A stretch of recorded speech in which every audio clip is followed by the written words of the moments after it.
The knife glinted under the streetlight as it plunged toward the woman's chest. In that split second, Ethan Cole made a choice that would shatter everything, throwing his broken body between a blade and a stranger he'd never met. Blood bloomed across his torn jacket as metal met flesh, but his eyes remained locked on hers, fierce with a protection he couldn't explain. He didn't know she was Claire Donovan, the billionaire CEO whose empire controlled half the city. He only knew that in this moment, on this rain-soaked street, someone needed saving, and he was all she had. If you're watching from your city tonight, drop a comment below and let me know where this story has reached. Now let me tell you how a single father's sacrifice became the beginning of something neither of them saw coming. The rain had been falling for 3 hours straight, turning the streets of downtown Chicago into rivers of reflected neon. Ethan Cole pulled his threadbare jacket tighter around his shoulders, the fabric doing little to keep out the October chill that seemed to seep into his very bones. His work boots splashed through puddles as he made his way down Madison Street, each step a reminder of the 12-hour shift he'd just finished at the warehouse.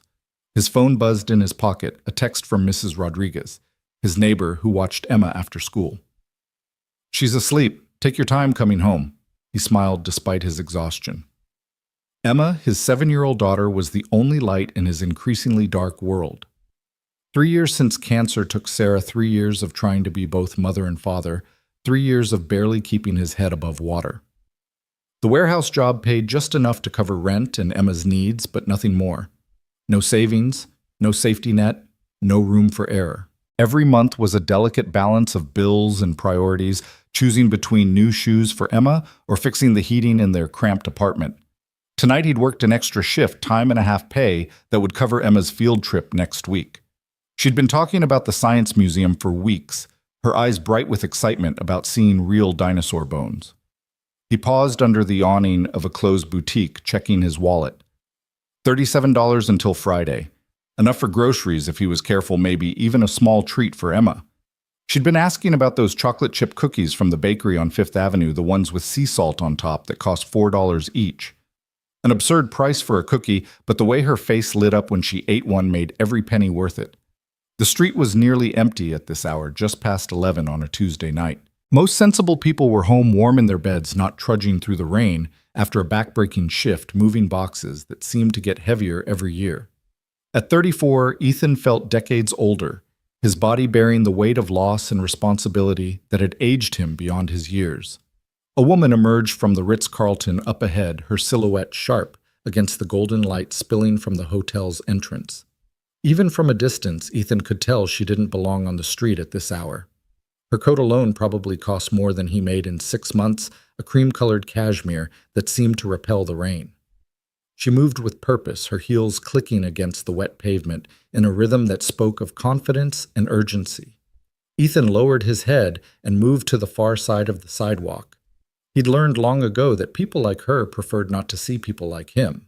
He was part of the invisible workforce that kept the city running, cleaning their offices, delivering their packages, building their towers, but never quite existing in their world. The woman was talking on her phone, her voice carrying in the quiet night. "No, Marcus, I don't care what the board thinks. The acquisition moves forward tomorrow, or we lose our window." A pause. "I'm walking back to the office now. I need those contracts ready by morning." The office. At 11 at night. Ethan shook his head slightly. He'd never understand that kind of life, choosing work over everything else. Though perhaps he wasn't so different, choosing exhaustion over poverty, grinding himself down to give Emma a chance at something better. That's when he saw the shadows separate from the alley. The figure moved with the fluid grace of a predator, hood pulled, low hands buried in the pockets of a dark jacket. Every instinct Ethan had developed growing up on the South Side screamed danger.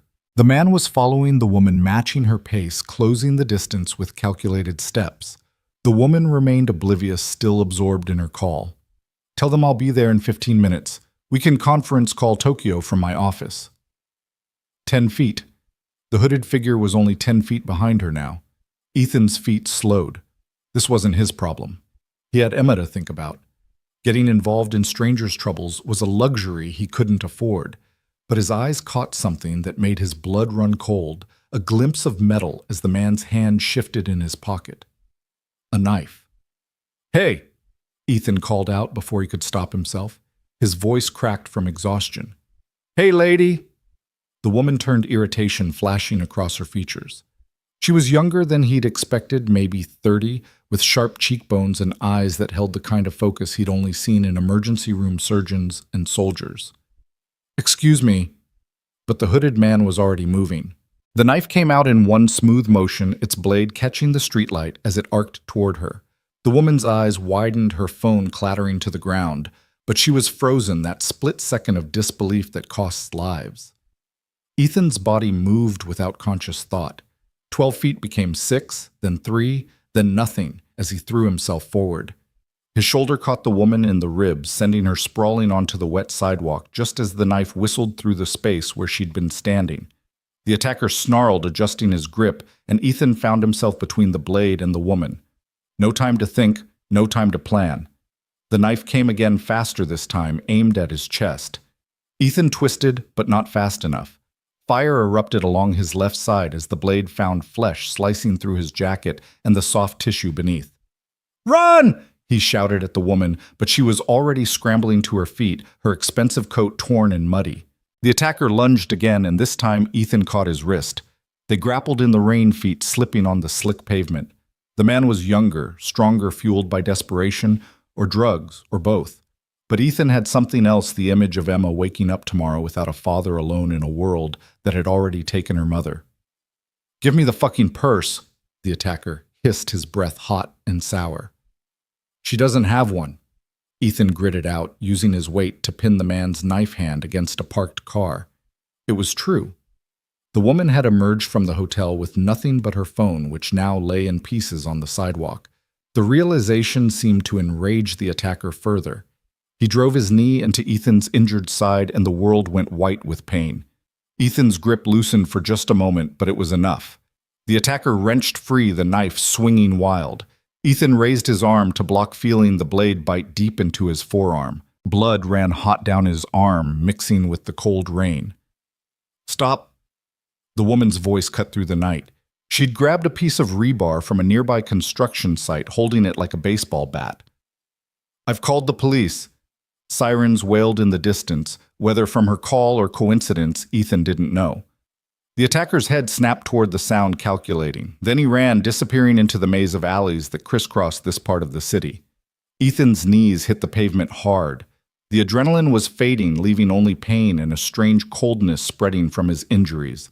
His jacket was soaked with blood, the dark fabric hiding the extent of the damage. "Oh God, oh God!" The woman was beside him suddenly, her hands pressing against his side. "Don't move. Help is coming." "Are you—" Ethan had to swallow, his mouth suddenly dry. "Are you hurt?" She stared at him as if he'd spoken in a foreign language. "Am I hurt?" You're bleeding everywhere." "Good," he mumbled. "That's good. You're not hurt." Her hands were surprisingly steady as she stripped off her coat, pressing the expensive fabric against his wounds. "What's your name?" "Ethan. Ethan Cole." "Ethan, you're going to be fine. Stay with me." Her voice had changed, taking on a tone of command that suggested she was used to being obeyed. "Look at me. Focus on my voice." He tried to focus, but her face kept swimming in and out of clarity. "I have a daughter," he said, panic suddenly spiking through the pain. "Emma. She's 7. If something happens—" "Nothing's going to happen." The woman's hand found his, squeezing tight. "You're going to be fine. You're going to see Emma tomorrow." The sirens were closer now. Red and blue lights painted the wet streets in alternating colors. Ethan heard voices, felt hands lifting him, moving him. The woman never let go of his hand. "Ma'am, we need you to step back." "I'm going with him." "Ma'am." "I said I'm going with him." That tone again, the one that brooked no argument. The ambulance ride was a blur of pain and motion.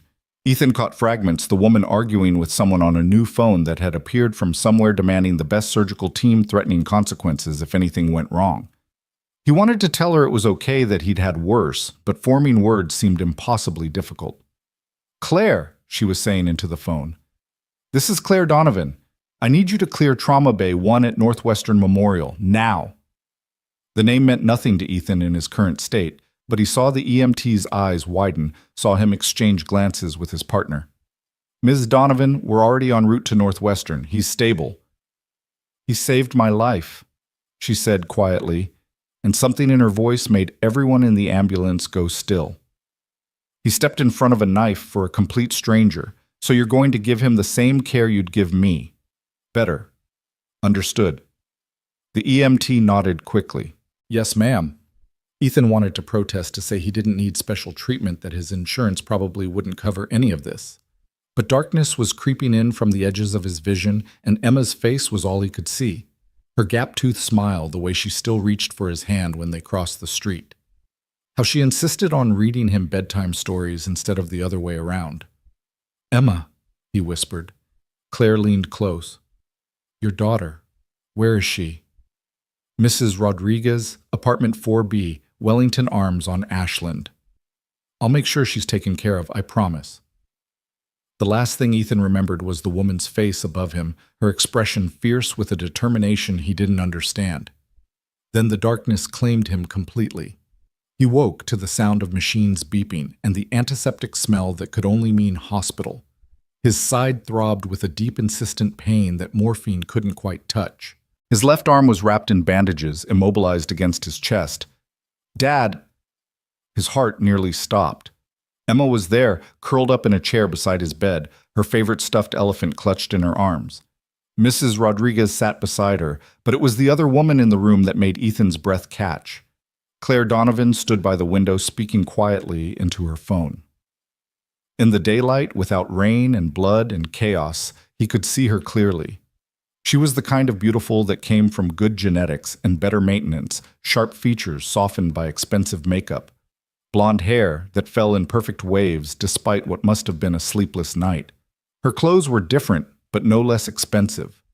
A black suit that probably cost more than his car. "He's awake," Emma announced, and suddenly all three women were moving toward him. "Mija, be careful," Mrs. Rodriguez warned as Emma scrambled onto the bed. "It's okay," Ethan said, his voice rough. He wrapped his good arm around his daughter, breathing in the scent of her strawberry shampoo. "Hey, baby girl." "You got hurt," Emma said accusingly. "Mrs. Rodriguez said you were a hero, but heroes aren't supposed to get hurt." "Sometimes they do," Claire said softly. She'd ended her call and moved closer to the bed. "Sometimes being a hero means getting hurt so someone else doesn't." Emma studied her with the unfiltered curiosity of childhood. "Are you the lady my dad saved?" "I am." "Are you rich?"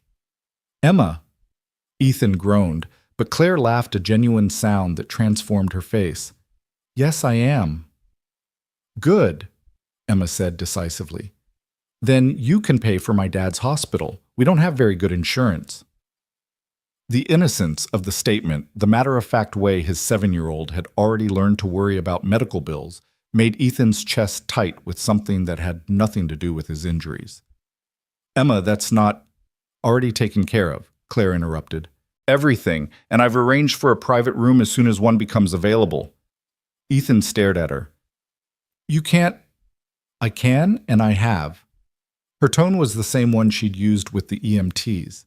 "Mr. Cole, Ethan, you saved my life. The least I can do is ensure you receive proper medical care." "I don't need charity." "It's not charity, it's gratitude." She paused, and something shifted in her expression. "Do you know who I am?" Ethan shook his head. The name was vaguely familiar, but he couldn't place it. "Mom, I'll be back in a bit," Claire said into her phone. Then to Ethan, "I'm the CEO of Donovan Industries. We're a tech company primarily focused on renewable energy solutions." The name clicked. Donovan Industries. He'd seen their logo on buildings on the news. They'd just announced some breakthrough in solar panel efficiency that had made headlines for weeks. "The billboard lady," Emma exclaimed. "You're on that big billboard by my school." Claire smiled. "That's right." Ethan felt suddenly out of his depth. He'd saved a billionaire, the kind of person whose time was literally worth more per minute than he made in a day. "I didn't know." "Would it have mattered?" Claire asked. He thought about that moment when he'd seen the knife, seen her frozen in fear. No. Then we understand each other. She turned to Mrs. Rodriguez. Thank you for bringing Emma. I've arranged for a car to take you both home whenever you're ready. And Mrs. Rodriguez, I'd like to compensate you for your time. No, no. The older woman waved her hands. Emma is like my granddaughter. I don't need payment to care for family. Claire nodded slowly, but Ethan saw her file the information away. He'd learned later that Mrs. Rodriguez's medical bills mysteriously disappeared, that her grandson's college tuition was suddenly covered by an anonymous scholarship. I should go, Claire said. You need rest. But Ethan, she pulled out a business card, expensive stock with raised lettering. When you're discharged, call me, please. Why? She was quiet for a moment, looking out the window at the city sprawling below. I've been in boardrooms with men who would sell their souls for a fraction of my wealth. I've negotiated with people who would step on anyone to climb higher. But last night, a complete stranger was willing to die to protect me. Not because of who I am or what I could do for them, but simply because it was the right thing to do. She turned back to him. That's rare, Mr. Cole. Rarer than you might think. After she left, Ethan held Emma close, listening to her chatter about school, about Mrs. Rodriguez teaching her to make empanadas, about anything, except the fact that her father was lying in a hospital bed. But his mind kept drifting to Claire Donovan, to the way she'd held his hand in the ambulance, to the fierce protectiveness in her voice when she'd demanded he receive the best care. He looked at the business card she'd left behind. Claire Donovan, CEO. Her direct line, not a secretary or assistant. He tucked it into the drawer beside his bed, certain he'd never use it. They were from different worlds, brought together by violence and coincidence. Once he healed, they'd go their separate ways, her to her boardrooms and billboards, him to his warehouse and his daughter. But life, Ethan would learn, rarely followed the expected path. 3 days later, he was moved to a private room that looked more like a luxury hotel suite than a hospital. Fresh flowers appeared daily, not the showy arrangements he'd expected, but simple daisies and sunflowers that made Emma smile. His meals came from the hospital's executive kitchen, and a tablet appeared on his bedside table loaded with games and educational apps for Emma. The lady sent them, Emma informed him, already deep into a coding game that would have cost $50 in the App Store. She called to ask what I liked. She called you Uh-huh. She's nice. She asked about school and said I could visit her office sometime to see the robots they're building. Ethan didn't know what to make of it. In his experience, rich people didn't maintain interest in their charity cases. They wrote checks and moved on, their consciences clear. But Claire seemed different, or maybe that was just wishful thinking from a man who'd been alone too long. On the 5th day, Dr. Patterson came in with his discharge papers. You're healing remarkably well, she said. The wound to your side missed anything vital, and your arm should regain full mobility with physical therapy. When can I go back to work? The doctor frowned.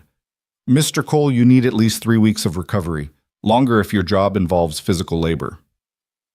3 weeks. 3 weeks without pay meant no rent, no food, no... Your employer has been notified, the doctor continued. Ms. Donovan's people handled everything.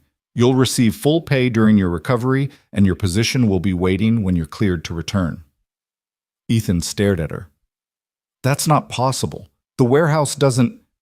Apparently Donovan Industries has a significant contract with your employer. Ms. Donovan made some calls. Made some calls? As if it were that simple. As if she hadn't just rearranged his entire world with a phone call. That evening, as Emma dozed in the chair beside him, Ethan pulled out Claire's card. He stared at it for a long time before finally dialing. She answered on the second ring. Ethan, how are you feeling? Like you've done too much, he said without preamble. I've done what's necessary. The flowers, the tablet, making sure I don't lose my job. Is the bare minimum for someone who saved my life. I didn't do it for a reward. I know. Her voice softened. That's exactly why you deserve one. There was a pause, the kind that felt weighted with things unsaid. Can I ask you something? Ethan said. Of course. Why were you walking alone at night? Someone like you must have driver's security. Claire was quiet for so long, he thought she might not answer. Sometimes, she finally said, I need to remember what it feels like to be human, to walk down a street without handlers and schedules and people watching my every move. It was stupid, I know. Not stupid, Ethan said. Human. Most people in my position forget how to be that. Maybe you haven't been around the right people. She laughed, but it sounded sad. Mr. Cole, the people I'm around would have watched me get stabbed and calculated how it would affect stock prices. That's terrifying. That's business. Another pause. I should let you rest. Claire, Miss Donovan. Claire is fine. Claire, when I get out of here, everything goes back to normal, right? You've paid whatever debt you think you owe, and we go our separate ways. This time, the silence stretched longer. Is that what you want? Ethan looked at Emma sleeping peacefully, despite the uncomfortable hospital chair. He thought about their small apartment, about the life they'd built from the ashes of loss. It wasn't much, but it was theirs. It's what makes sense, he said. That wasn't what I asked. But she didn't wait for an answer, ending the call with a soft goodbye that left Ethan staring at his phone, wondering why his chest felt hollow in a way that had nothing to do with his injuries. The next morning brought chaos. Ethan woke to find 3 men in expensive suits standing in his room looking deeply uncomfortable. Mr. Cole, the tallest one said, I'm Marcus Webb, Ms. Donovan's chief of staff. We have a situation. Ethan pushed himself up, wincing at the pull on his stitches. What kind of situation? Webb handed him a tablet. The screen showed a news article with the headline, Mysterious Hero Saves Tech CEO from Violent Attack. The article was accompanied by a grainy security camera photo that showed Ethan mid-lunge pushing Claire out of the knife's path. His face wasn't clearly visible, but it was only a matter of time. The press has gotten wind of the incident, Webb explained. They're trying to identify you. Ms. Donovan has managed to keep them at bay so far, but they're persistent, Claire said from the doorway. She looked tired, stress etched in the lines around her eyes. I'm sorry, Ethan. I tried to keep you out of this. It's not your fault. It is, actually. My life comes with scrutiny. Anyone who enters it, even briefly, becomes subject to that same scrutiny. Emma stirred in her chair, blinking awake. Ms. Claire's expression softened instantly. Hello, Emma. I brought you something. She produced a book from her bag, not just any book, but a first edition of Emma's favorite series signed by the author. Emma's eyes went wide. How did you know? Your dad mentioned you were reading it the other night. Ethan didn't remember mentioning that, but maybe he had. The pain medication made everything fuzzy around the edges. Ms. Donovan, Webb interrupted, we need to discuss the press strategy. Later, Marcus. But later. Her tone left no room for argument. Webb and the other suits filed out clearly, unhappy, but obedient. Claire took the chair beside Ethan's bed while Emma dove into her new book. I'm going to have to make a statement, she said quietly. The board is insisting. They're worried about security concerns, liability issues. Tell them the truth. Some random guy helped you out. End of story. Except it's not the end, is it? She wasn't looking at him, her attention seemingly fixed on the window. You're not random, not anymore. What do you mean? She turned to face him then, and there was something in her expression he couldn't read. I mean that in 5 days you've shown me more genuine human kindness than I've experienced in 5 years.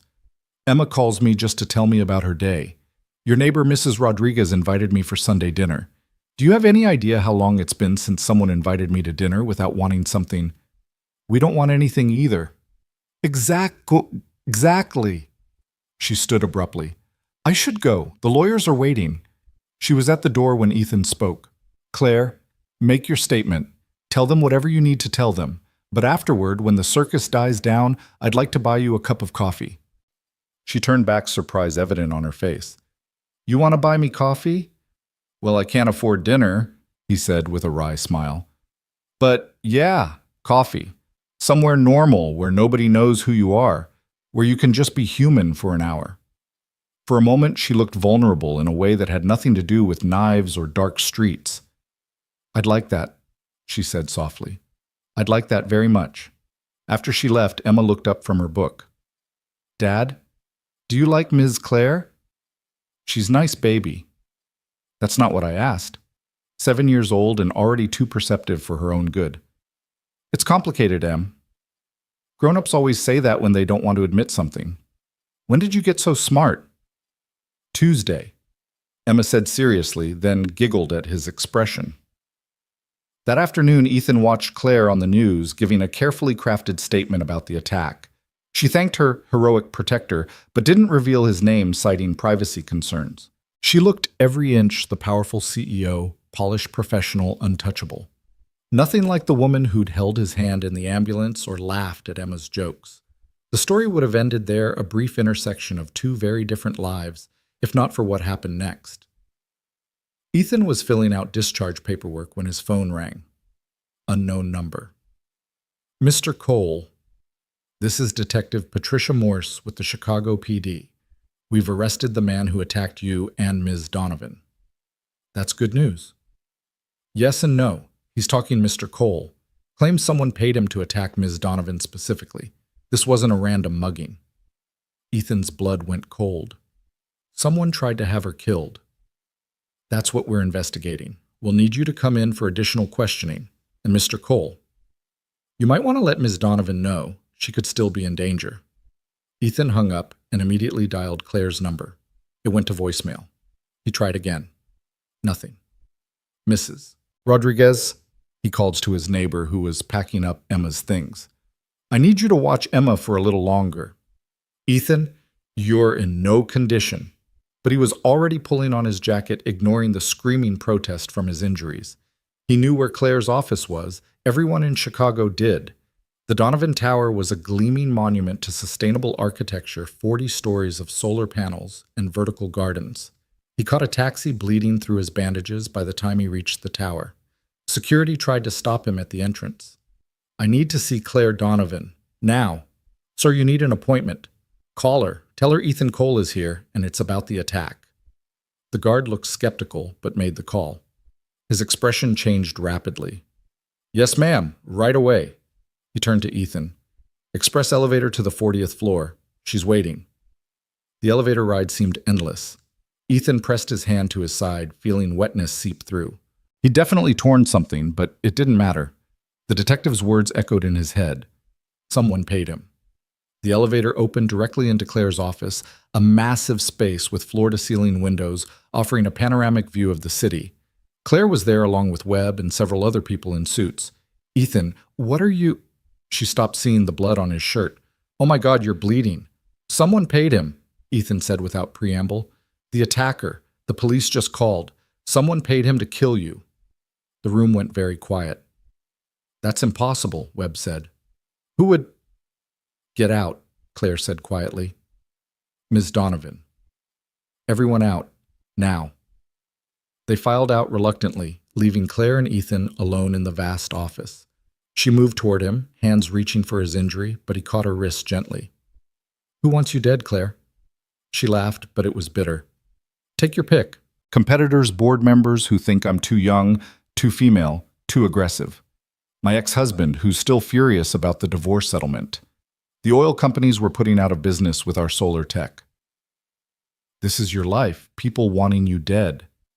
This is success. She pulled free of his grip, walking to the window. My father built this company from nothing. When he died 5 years ago, everyone expected it to fail. A 25-year-old girl couldn't possibly run a billion-dollar corporation. But I did. I grew it. I made it matter. And yes, I made enemies. Claire, I have security, Ethan, a whole team, but I sent them away that night because I wanted to walk, just walk, like a normal person. Her reflection in the window looked haunted. I nearly got you killed because I wanted to pretend I was normal. Ethan moved to stand beside her, his side screaming in protest. You didn't get me hurt. The man with the knife did that. Because of who I am. No, because of who he is. He turned her to face him. Claire, you can't blame yourself for other people's evil. She looked up at him, and for a moment the mask slipped completely. She wasn't a CEO or a billionaire. She was just a woman who'd been afraid who was still afraid. I haven't felt safe in 5 years, she whispered. Not since my father died and I inherited all of this. There's always someone watching, waiting, calculating, and then you, a complete stranger, threw yourself between me and danger without thinking twice. Do you understand how impossible that is in my world? It's not impossible, it's human. Not where I come from. Ethan swayed slightly, the blood loss finally catching up. Claire caught him surprisingly strong for someone so polished. You need a hospital. I need to know you're safe. I have the best security money can buy. They weren't there that night. No, she agreed. You were. She helped him to the leather couch that probably cost more than his annual salary. As she pressed a towel from her private bathroom against his reopened wound, Ethan caught her hand. Hire me. She blinked. What? You need security you can trust, someone who cares more about your safety than your money. Hire me. Ethan, you're not a bodyguard. You work in a warehouse. I grew up on the South Side. I've been in more fights than I can count. I know how to spot trouble, and more importantly, I give a damn whether you live or die. He squeezed her hand. Plus, Emma likes you. She's an excellent judge of character. Claire stared at him. You're serious. Dead serious. Look, you need someone you can trust. I need a job that pays enough to give Emma a better life. Maybe we can help each other. This is insane. So was walking alone at night, but you did that. She was quiet for a long moment, studying his face, as if trying to solve a complex equation. The board would never approve it. So don't tell them. Personal security off the books. You'd have to be with me constantly, travel late nights, boring social events. Emma loves Mrs. Rodriguez. She'd be thrilled to spend more time with her. I can't let you put yourself in danger for me again. You're not letting me. I'm choosing to. Why? The question seemed torn from her. Why would you choose this? Ethan thought about lying, about giving her some noble answer about duty or gratitude, but she deserved the truth. Because in 5 days you've made me feel more alive than I have in 3 years. Because you look at me like I'm a person, not just another invisible worker. Because when you laugh at Emma's jokes, it's real. And because maybe, just maybe, we can be good for each other. The office was silent except for the distant hum of the city 40 floors below. Claire's hand was still in his, and neither of them seemed inclined to let go. All right, she said finally. We'll try it. 3 months probationary period. If it doesn't work, it will work. You don't know that. I knew to step in front of that knife. Sometimes you just know things. She smiled, then soft and genuine. My head of security is going to have a heart attack. He'll get over it. The board will think I've lost my mind. Have you? Possibly. She stood reaching for her phone. I'm calling an ambulance, and then I'm calling my lawyers to draw up a contract, and then... She paused, looking back at him. Then we're going to find out who tried to kill me. As the paramedics arrived and fussed over his reopened wounds, Ethan watched Claire transform back into the CEO, sharp-focused, commanding. But every so often, her eyes would find his, and he'd see the woman underneath, the one who walked alone in the rain, the one who'd held his hand in the ambulance. He thought about the strange turns life could take. A week ago, he'd been nobody special, just another single father grinding through each day.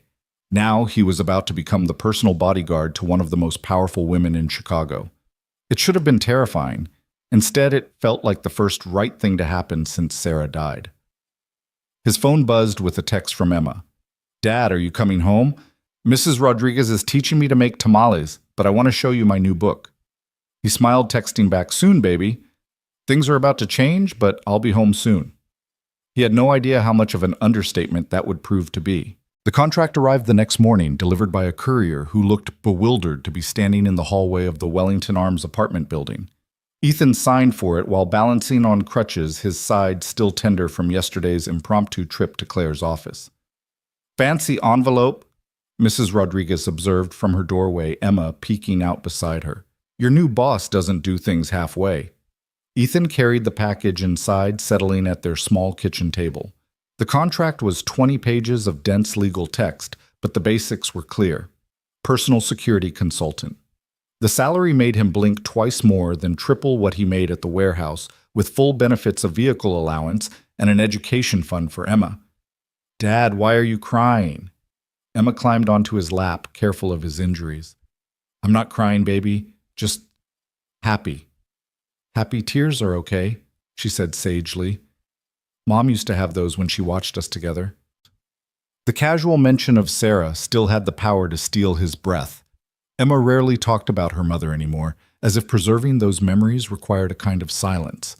Ethan pulled her close, breathing in the scent of her strawberry shampoo. His phone rang. Claire. Did you receive the contract? It's too much, Claire. It's industry standard for personal security. I'm not industry standard. I'm a warehouse worker with a hero complex, remember? You're the man who saved my life. Her voice softened. And apparently you're also the man who's going to keep saving it. The detective called me this morning. They have a lead on who hired the attacker. Ethan straightened. Who? They wouldn't say over the phone. They want us both to come in this afternoon. Can you make it? I'll be there. I'll send a car. Claire, I can take the bus. You absolutely cannot take the bus. You have stitches in your side and your arm is in a sling. The car will be there in an hour. She hung up before he could protest. Emma giggled at his expression. She's bossy, his daughter observed. She's used to getting her way. Is that bad? Ethan thought about it. Not always. Sometimes people need someone who knows what they want. The car that arrived wasn't a standard town car, but an armored SUV with tinted windows. The driver, a serious-looking man named James, helped Ethan into the back seat with professional courtesy. Ms. Donovan asked me to ensure your comfort, sir. There's water and pain medication in the compartment to your left. The ride to the police station was surreal. Ethan had passed these streets thousands of times on the bus, but from inside the climate-controlled, whisper-quiet interior of the SUV, the city looked different. Safer, maybe. Or just more distant.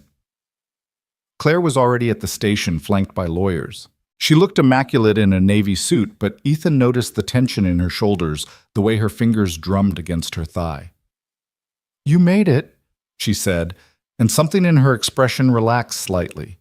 Detective Morse was a middle-aged black woman with sharp eyes and a no-nonsense demeanor. She led them to an interview room that smelled of burnt coffee and industrial disinfectant. Thank you both for coming. Mr. Cole, how are your injuries? Healing. Good. Ms. Donovan, what I'm about to share is sensitive. Your lawyers can wait outside, Claire finished. This is my life we're discussing. The lawyers protested, but Claire's look silenced them. They filed out reluctantly, leaving just the three of them. Detective Morse opened a file. The man who attacked you is Thomas Brennan, small-time criminal, mostly theft and drug charges. But here's where it gets interesting. 3 days before the attack, $50,000 was deposited into his girlfriend's account. $50,000, Ethan whistled low. That's serious money for a street mugging. Exactly. We traced the payment through several shell companies, but eventually we found the source. She pulled out a photograph. Recognize him. Claire went very still. Richard. Richard Hawthorne, Detective Morse confirmed. Your ex-husband. Ethan looked at the photo. The man was handsome in that practiced way that came from expensive grooming and a personal trainer. Perfect teeth, perfect hair, perfectly empty eyes. He wouldn't, Claire said, but her voice lacked conviction. The divorce was finalized 2 years ago. He got his settlement. A settlement that prevented him from accessing your father's technology patents, the detective noted. Patents now worth approximately $2 billion thanks to your renewable energy breakthrough. Claire's hand found the edge of the table, gripping it until her knuckles went white. He knew about the breakthrough. He was there for the early research before we separated. He said the technology would never work, that I was wasting company resources on a pipe dream. And now that pipe dream is revolutionizing the energy sector, Detective Morse said. We've been investigating Mr. Hawthorne's finances. He's in debt significantly. Bad investments, gambling, maintaining a lifestyle he can no longer afford. Killing you would trigger a clause in your father's will, wouldn't it? Claire nodded slowly. If I die without children, the company passes to its board of directors for sale or dissolution. Richard has connections on that board. He could potentially buy back in at a fraction of the value. We're bringing him in for questioning this afternoon. But Ms. Donovan, I need to be clear about something. Even if we can prove he hired Brennan, he might have other plans in motion. You need to be extremely careful. Ethan spoke for the first time since the revelation. What kind of man tries to kill his ex-wife for money? The kind who never loved her in the first place, Claire said quietly. I was an acquisition for Richard, the CEO's daughter, the heir to an empire. When my father died and left everything to me instead of to us, jointly, Richard showed his true colors. Detective Morse closed the file. We'll have officers stationed at your residence and office, but I have private security, Claire said, glancing at Ethan. Recently hired. The detective followed her gaze, taking in Ethan's working-class clothes and current injuries with obvious skepticism. No offense, Mr. Cole, but none taken. I know how it looks. What matters is that I trust him, Claire said firmly. More than I've trusted anyone in a very long time. They left the station together, Claire dismissing her lawyers with a wave. In the SUV, she finally allowed herself to crumble slightly, her perfect posture sagging against the leather seats. 2 years, she said. 2 years since the divorce, and he still wants to destroy me. Hey. Ethan reached across with his good arm, taking her hand. He's not going to. We won't let him. She looked at their joined hands with something like wonder. You just found out that staying close to me could get you killed, and you're still here. Where else would I be? Literally anywhere safer. Yeah, well, safe is overrated. He squeezed her hand gently. Besides, Emma would never forgive me if I let something happen to you. You're apparently the coolest adult she knows. That drew a small smile. She's a remarkable little girl. She gets it from her mother. Tell me about her, Sarah. Ethan rarely talked about Sarah with anyone except Emma, but something about Claire's genuine interest, the way she turned toward him in the dim interior of the car, made the words come easier. We met in high school. She was this bright, brilliant thing, way too good for a kid from my neighborhood, but she saw something in me, pushed me to be better. We got married young, had Emma young. Sarah was diagnosed with cancer when Emma was 4. I'm sorry. The medical bills destroyed us financially. I worked 3 jobs trying to keep up, but Sarah's focus was always on Emma. Making memories, she called it. Recording videos for birthdays she wouldn't see, writing letters for Emma to open on important days. She fought for 2 years, but the cancer was aggressive. How do you do it? Keep going after losing someone like that. You wake up one day and realize your kid needs breakfast, then lunch, then dinner. And somewhere in between making peanut butter sandwiches and checking homework, life keeps happening. You don't move on exactly. You just move forward. Claire was quiet for a moment. Richard and I never had children. He said they'd interfere with our trajectory. I think now he just didn't want the competition for my attention. His loss. I wanted them, she admitted. I wanted the chaos and the mess and the beauty of it. But after the divorce, after taking over the company, there was never time, never the right person. The SUV pulled up to Claire's building. She hadn't let go of his hand. Come up, she said. I want to show you something. Her penthouse was exactly what Ethan expected and nothing like it at all. Yes, there was the stunning view, the expensive furniture, the art that probably cost more than most people's houses. But there were also personal touches, a stuffed bear on the pristine couch, a child's drawing framed on the wall. My godson, Claire explained, following his gaze. My college roommate's kid. They live in Portland now, but we video chat every week. She led him to a home office that was more lived in than the rest of the space. Papers covered every surface, whiteboards filled with equations lined the walls, and a half-eaten sandwich sat forgotten on a stack of reports. This is where the magic happens, she said with a self-deprecating smile, or where I hide when the world gets too loud. It's perfect, Ethan said, meaning it. This was Claire without the armor, without the CEO facade. She pulled out a thick folder. If you're going to protect me, you need to know what you're protecting me from. Not just Richard, but all of it. The folder contained threats, dozens of them. Email printouts, letters, photos taken from a distance. Some were clearly cranks, but others were sophisticated, specific. Jesus, Claire, why haven't you gone to the police with these? I have with some of them, but you have to understand this is normal for someone in my position. The price of success, my father used to say. This isn't normal. This is insane. This is my life. She moved to the window looking out at the city below. Every person down there either wants something from me or wants me gone. Except you. And Emma. And Emma, she agreed with a small smile. Your daughter has excellent taste in friends. Ethan joined her at the window, standing close enough that their shoulders touched. So what's the plan? We can't just wait for Richard to make another move. We don't wait. Tomorrow I have a board meeting. Half those vultures would love to see me fail. Richard has allies there, people who think the company should have gone to him when my father died. I need to show them I'm untouchable, that what happened was an anomaly. And how do we do that? By showing up, by refusing to hide, by being so visible that any move against me becomes impossible to ignore. She turned to face him. But I need you with me, not just as security, but as support. Claire, I don't exactly fit in with the boardroom crowd. You fit with me. That's all that matters. The weight of her trust was almost overwhelming. This woman who had every reason to trust no one was putting her faith in him. Okay, he said, but we do this my way. I need to know your schedule, your routines, everyone who has access to you. And we're going to need to make some changes. What kind of changes? For starters, no more walking alone. Ever. I don't care if it's just to the corner store or across your office. Someone is always with you. That's going to be non-negotiable. Also, we're varying your routes. Different cars, different times, unpredictable patterns. Richard knew you'd be at that hotel, knew you'd walk. Someone's feeding him information. Claire paled. You think I have a mole? I think you have a company worth billions and an ex-husband desperate enough to kill for it. We assume everyone's compromised until proven otherwise.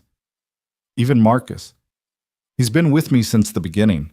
Especially the ones who've been there longest. They're the ones who know you best.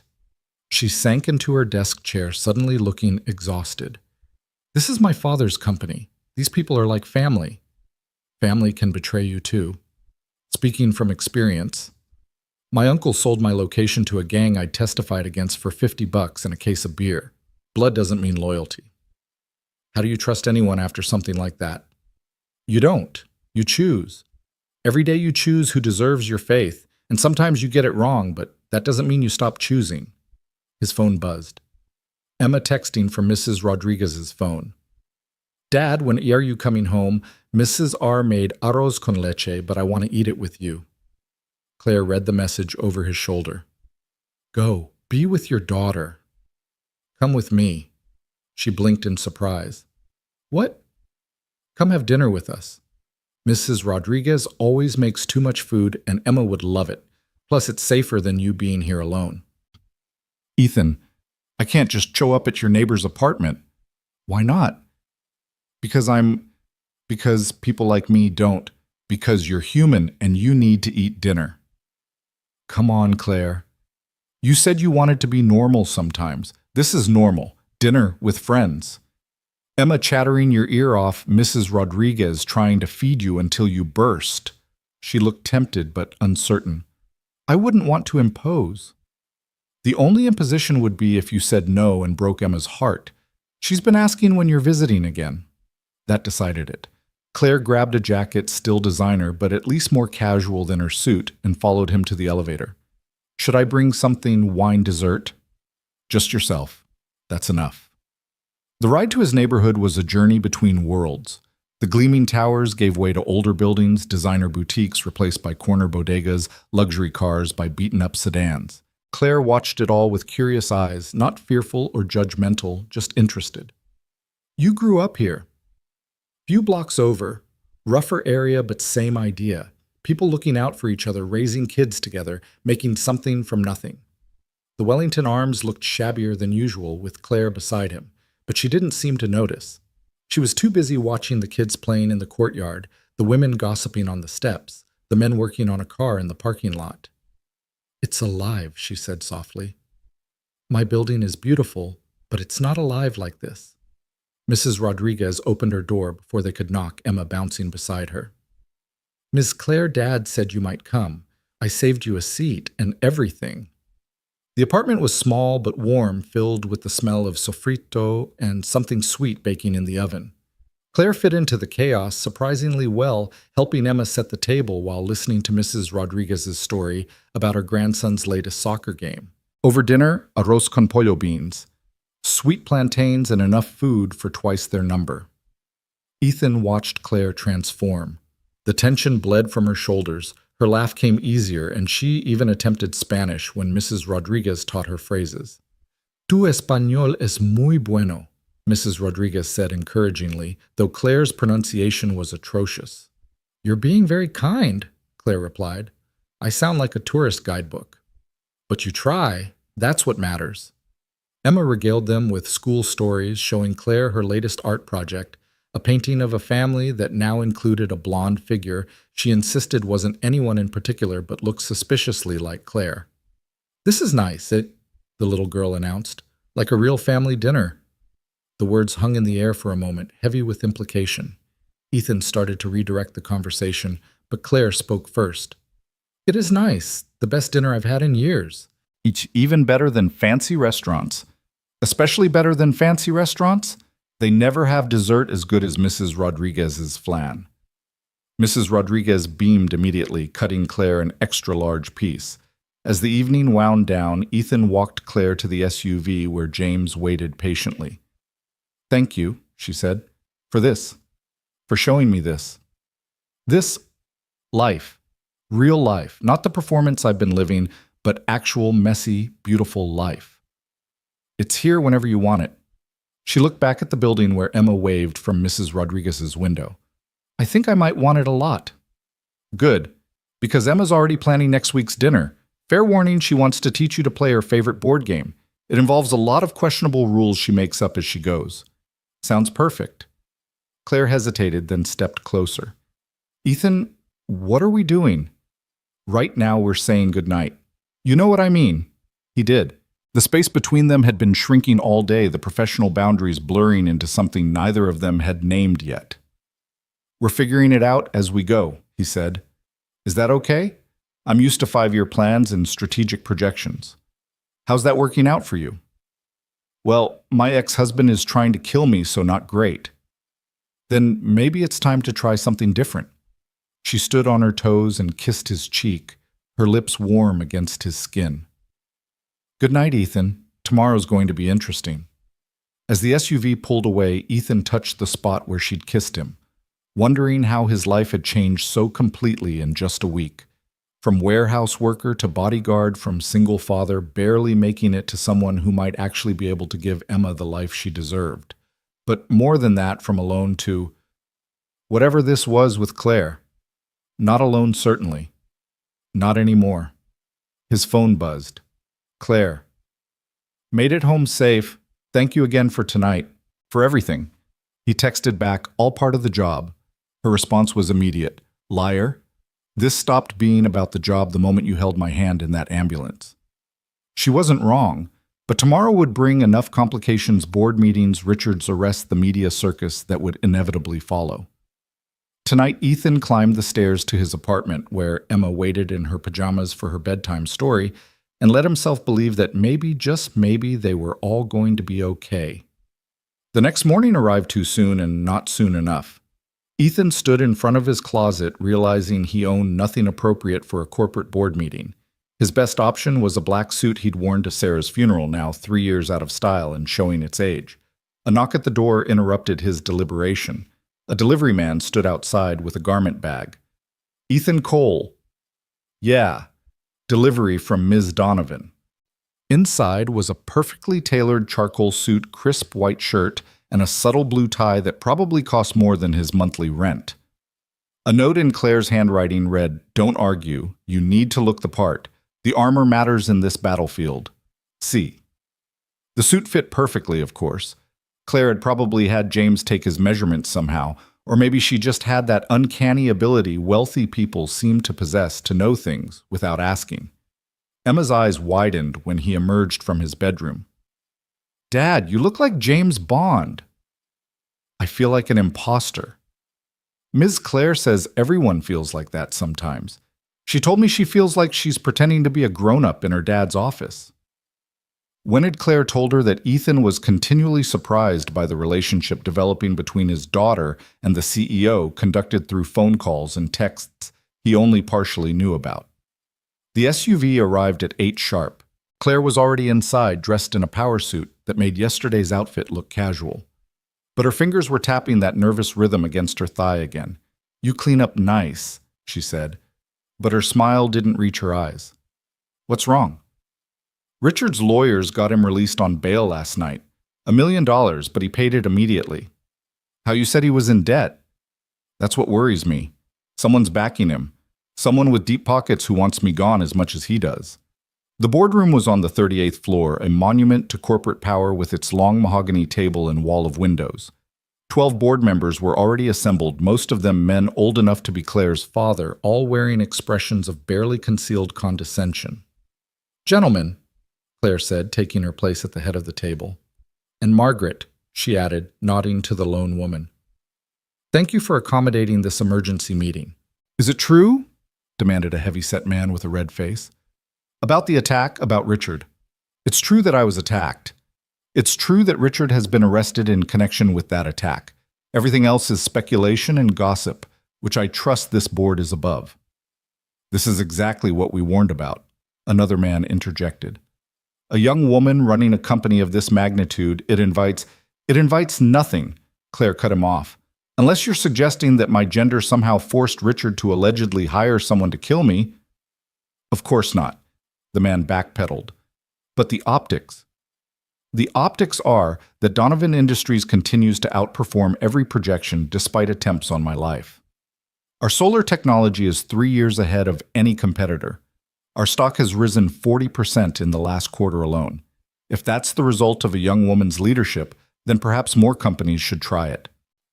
Ethan stood by the door trying to be invisible while keeping his eyes on everyone.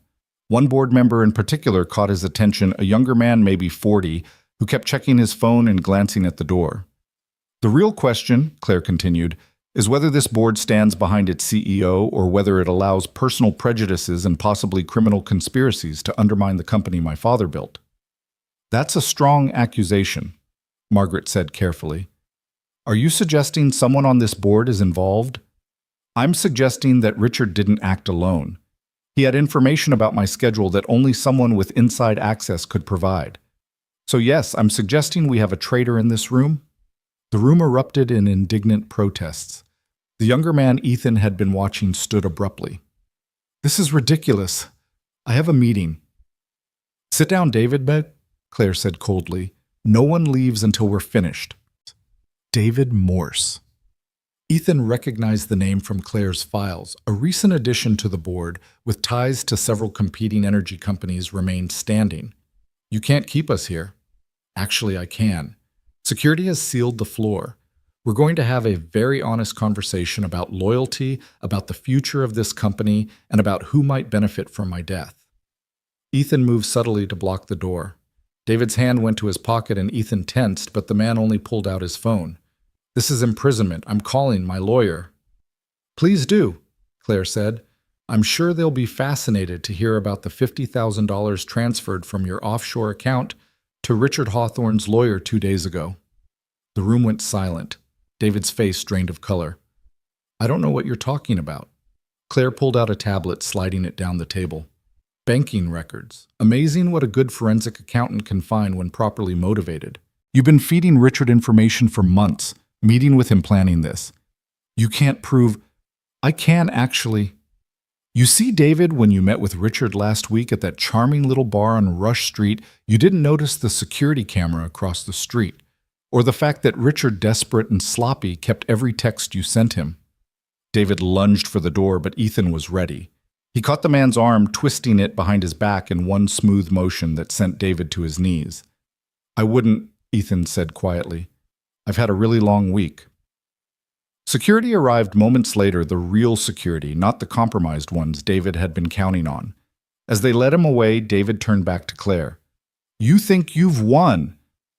You have no idea what's coming. Richard was just the beginning." After he was gone, the remaining board members sat in stunned silence. Claire stood smoothing her skirt with steady hands.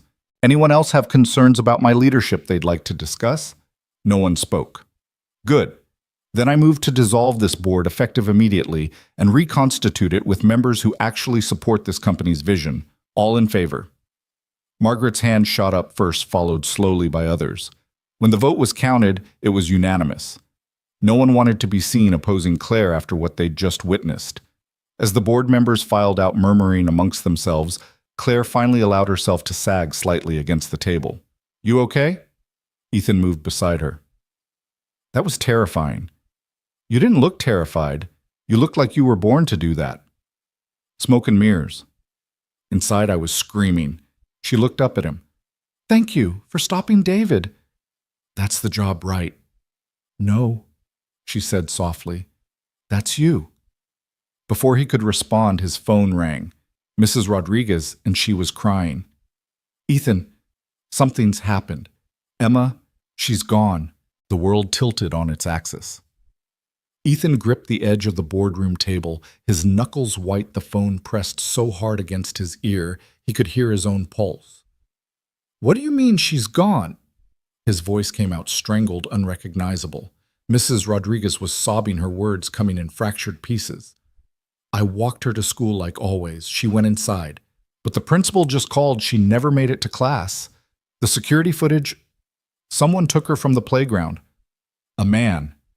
Ethan? I'm so sorry. I thought she was safe once she was inside the gate. Claire grabbed the phone from his trembling hand. Mrs. Rodriguez, this is Claire Donovan. Where are you now? She listened, then turned to Ethan. She's at the school. We're going. The next minutes blurred together. Claire barking orders into her phone, security materializing from nowhere, the elevator descent that seemed to take years.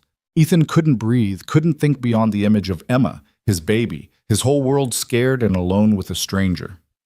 We'll find her, Claire said, gripping his hand in the SUV. I promise you we'll find her. This is because of me. Because I got involved with you. The words came out harsh, accusatory, but Claire didn't flinch. Yes, she said simply, and I will never forgive myself for it. But right now, blame won't bring Emma back. Focus will. The school was chaos. Police cars, parents gathered in worried clusters, Principal Martinez looking haggard as she spoke with detectives. When she saw Ethan, her face crumpled. Mr. Cole, I'm so sorry. He had identification, said he was your brother, that there was a family emergency. Emma seemed to recognize him, went willingly. We should have called you first, but show me the footage. The security video was grainy but clear enough. A man in a baseball cap and sunglasses keeping his face turned from the cameras. But Emma did go with him without struggle, even held his hand. Ethan's stomach twisted. Who would she trust enough to leave with, that's not my brother, I don't have a brother? Detective Morse arrived, having been pulled from Richard's case. Mr. Cole, Ms. Donovan, we've issued an Amber Alert. Every cop in the city is looking for Emma. It's Richard, Claire said with certainty. Or someone working for him. This is retaliation for the board meeting for David's arrest. We don't know that. Claire's phone rang. Unknown number. She answered on speaker. Hello, Claire. Richard's voice smooth and mocking. Missing something, or should I say someone?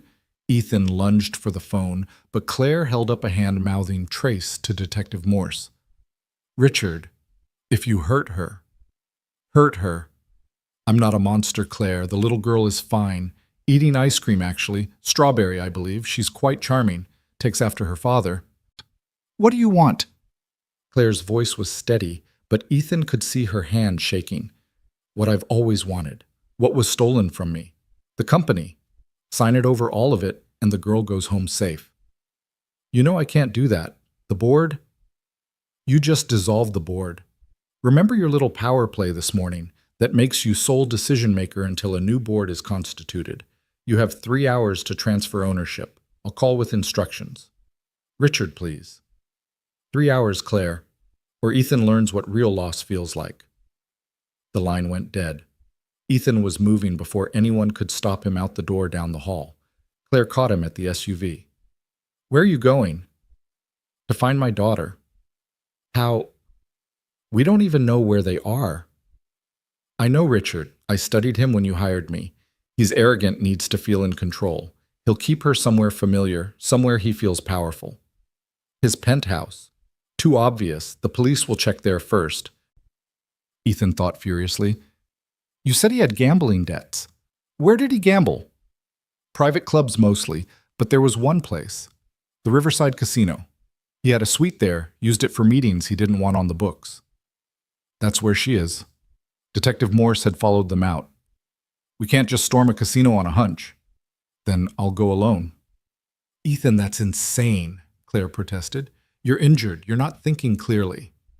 I'm thinking perfectly clearly. My daughter is with a man desperate enough to commit murder.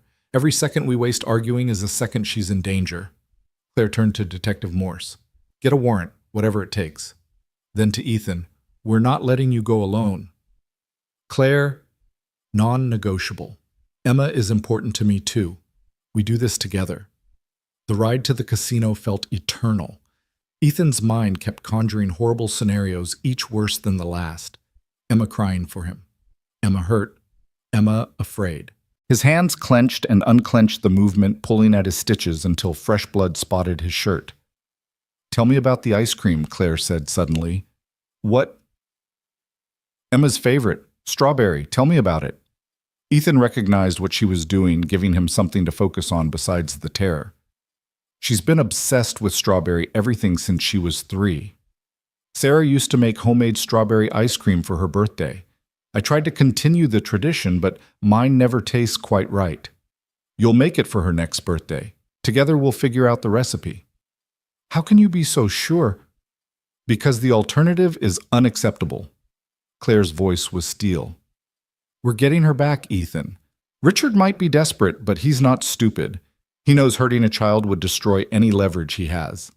The Riverside Casino was a gleaming monstrosity on the water, all glass and false promises. Claire walked in like she owned it, which Ethan realized she probably could. Ms. Donovan? The manager appeared as if summoned. We weren't expecting Richard Hawthorne's suite. Now. I'm sorry, but Mr. Hawthorne's arrangements are private. Claire leaned in close. In about 30 seconds, this place is going to be swarming with police. You can either help me now and possibly salvage your reputation, or you can explain to your investors why you harbored a kidnapper. The manager's face went pale. Suite 2012, but security? Will let us pass, Claire finished. Make the call. They took the elevator to the 20th floor, Ethan's heart hammering against his ribs. Claire had called for backup, her security team the police, but they were minutes behind, minutes Emma might not have. The hallway was empty, eerily quiet. Suite 2012 was at the end, its door slightly ajar. Trap, Ethan whispered. Obviously. Claire pulled out her phone, typing rapidly. But Richard always did underestimate me. She pushed the door open. The suite was luxurious, all marble and leather, and wasted money. Richard stood by the window, looking exactly as polished and empty as his photograph. Another man, muscle-bound and scarred, stood guard by a closed bedroom door. Claire. And the hero warehouse worker. How touching. Richard's smile was all teeth, no warmth. Though you're early, I said 3 hours. Where is she? Ethan's voice was barely human. Safe, for now. Richard gestured to the bedroom. Would you like to see her? Through the door, of course. Can't have you trying anything heroic again. The guard opened the door a crack. Ethan could see Emma sitting on the bed coloring in a book, seemingly unharmed. She looked up at the sound. Daddy. I'm here, baby. Everything's going to be okay. The man said you sent him, but Mrs. Rodriguez always says to wait for you, and I forgot, and I'm sorry. It's not your fault. Just keep coloring. Okay, I'll be there soon. The door closed again. Ethan turned to Richard, rage making his vision red at the edges. She's 7 years old. And leverage. Nothing personal. Richard moved to the bar, pouring himself a scotch with steady hands. You know, Ethan, may I call you Ethan? None of this had to happen. If Claire had just been reasonable during the divorce, accepted my terms, shared what was rightfully mine. Nothing about the company was rightfully yours, Claire said. You married me for it, but my father saw through you. That's why he left it to me alone. Your father was a fool, sentimental, Weak. Richard's mask slipped slightly, showing the ugly desperation beneath. I spent 5 years playing the devoted husband, 5 years of pretending to care about your little environmental crusade, and for what? To be cast aside the moment Daddy died. You cast yourself aside the moment you hit me, Claire said quietly. Ethan went very still. He hit you. Only once. The night after my father's funeral, when he found out about the will. I left the next day. You never said, what was there to say, that I was another statistic, another successful woman who chose the wrong man? Claire's voice was bitter. The board already thought I was too weak to lead. Imagine if they'd known I couldn't even manage my own marriage. Richard laughed an ugly sound. Still playing the victim, Claire. You destroyed me. My reputation, my connections, my future, all because of one moment of frustration. One moment, Claire pulled out her phone, swiping to a folder Ethan hadn't seen before. Medical records, photos of bruises. Should I count the other moments, Richard? The push down the stairs that you convinced me was an accident, the grabbed wrists, the thrown glasses, ancient history, but Richard's face had gone pale. None of that matters now. Sign the papers, and everyone walks away. I've got a better offer, Claire said.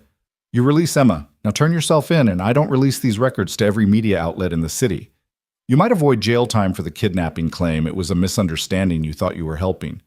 But attempted murder, conspiracy, assault, those are harder to explain. You wouldn't. The scandal would last a news cycle. My company would survive. Your reputation wouldn't. Richard's hand was shaking now, scotch sloshing in the glass. You've destroyed everything else. Why not my last shred of dignity? Because I'm not you, Claire said simply. I don't enjoy causing pain. Release Emma, and this ends. For a moment, Ethan thought Richard might agree. His shoulders sagged, the fight seeming to drain from him. Then his eyes hardened.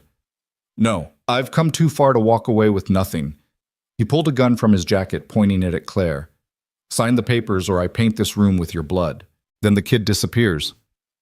You think I'm working alone? I have partners, Claire. People who want your technology, your patents. They'll raise the girl, maybe? Or maybe she ends up in the system. Foster care is rough for pretty little things like her. Ethan moved without thinking, stepping between Claire and the gun. You'll have to shoot me first. The hero again. How tedious. Richard's aim shifted to Ethan. Fine. You first, then her. The kid will have quite the trauma to process. Richard! A new voice from the doorway. David Morse walked in, flanked by 2 men in expensive suits. This wasn't the plan.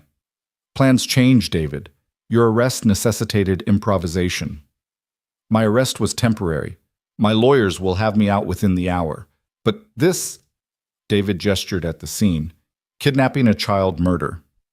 This isn't what we agreed to. We agreed to remove Claire from power. This accomplishes that. We agreed to a hostile takeover, not a massacre. David pulled out his own gun, pointing it at Richard. Let the girl go. You spineless... The window exploded inward. Claire's security team rappelling from the roof, Detective Morse and the police bursting through the main door. Richard spun, firing wildly.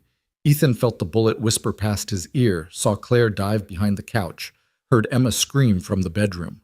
The bodyguard by Emma's door reached for his weapon. Ethan crossed the room in 3 strides, his injured arm screaming as he tackled the man. They crashed into the wall, grappling for the gun. The man was bigger, stronger, but Ethan had desperation on his side. He thought of Emma feet away, terrified, and found strength he didn't know existed. The gun went off deafening in the enclosed space. The bodyguard went limp. Ethan rolled away, covered in blood, not sure if it was his or the other man's. He crawled to the bedroom door, throwing it open. Emma was under the bed, hands over her ears, crying. Ethan pulled her out, wrapping his body around hers. It's okay, baby. I've got you. I've got you. The suite was suddenly full of police EMTs' chaos. Someone was reading Richard his rights. David was already in cuffs, trying to negotiate with anyone who would listen. Claire appeared at Ethan's side, her perfect suit torn a cut on her cheek. She's okay. Ethan held Emma tighter, feeling her heart race against his chest. We're okay. But they weren't, not really. Emma was clinging to him like she had when she was 3 and scared of thunderstorms. Ethan's entire body was one large bruise, his reopened wound seeping through the expensive suit. And Claire. Claire looked shattered, the weight of what had almost happened crushing her. "This is my fault," she whispered. "All of it." "No," Ethan said firmly. "This is Richard's fault, David's fault, the fault of greedy small men who couldn't stand to see you succeed." Detective Morse approached them. "We need statements, but it can wait. EMTs want to check you all out first." "I want to go home," Emma said, her voice small. "Can we just go home?" Home. Their tiny apartment that now seemed like the safest place in the world. But Ethan looked at Claire, saw the isolation settling over her like a shroud, and made a decision. "We're all going home. Together." Claire looked up surprised. "Ethan, you don't have to—" "Yes, I do. You're not going back to that empty penthouse tonight. You're coming with us." For once, Claire didn't argue. The apartment had never felt smaller than it did with Claire Donovan, sitting on their second-hand couch, still in her torn designer suit, holding a cup of tea Mrs. Rodriguez had pressed into her hands. Emma was tucked between them, refusing to let go of Ethan's hand, even as exhaustion pulled her toward sleep. "Tell me the story," Emma requested, her usual bedtime demand. "Which one, baby?" "The one about the princess who saved the kingdom." Ethan usually embellished fairy tales for Emma's bedtime stories, but tonight the words wouldn't come. Claire spoke instead, her voice soft.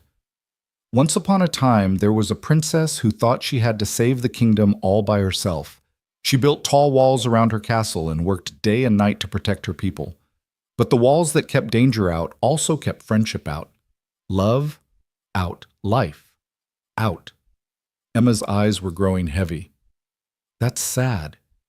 It was, until one day a knight appeared, not a perfect knight in shining armor, but a real knight with dents in his armor and scars from old battles. He had a daughter, the bravest little girl in all the land. Like me. Exactly like you. And the knight and his daughter showed the princess that kingdoms aren't saved by one person standing alone. They're saved by people standing together, protecting each other, choosing to be brave even when they're scared. Emma was asleep before the story ended, but Claire kept talking, her words now meant for Ethan. The princess learned that strength wasn't about being untouchable. It was about being touched by life, by love, by loss, and choosing to remain open despite the risk. The knight taught her that just by being himself. "How does it end?" Ethan asked quietly. Claire looked at him over Emma's sleeping form. "I don't know yet, but I hope they all live happily ever after, even if ever after is complicated and messy and nothing like the fairy tales promised."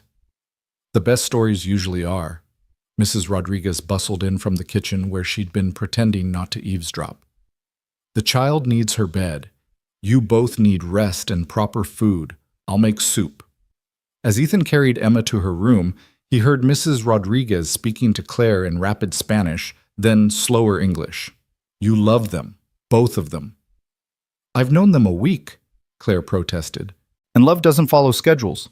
It comes when it comes. The question is what you do with it." Ethan tucked Emma into bed, kissing her forehead, checking the window locks twice. When he returned to the living room, Claire was crying silently, tears streaming down her face while Mrs. Rodriguez rubbed her back. "Hey," he said softly, sitting beside her. "It's over. Everyone's safe. I almost got her killed. Your baby, your whole world almost died because of my baggage. But she didn't. She's here, she's safe, and tomorrow she'll probably ask if she can visit your office to see those robots you mentioned." Claire laughed through her tears, a broken sound. "How can you not hate me?" "Because none of this is your fault. Because you stood between Richard and Emma without hesitation. Because—" He paused, weighing his words. "Because in 1 week, you've brought more light into our lives than we've had in 3 years. I've brought danger and chaos.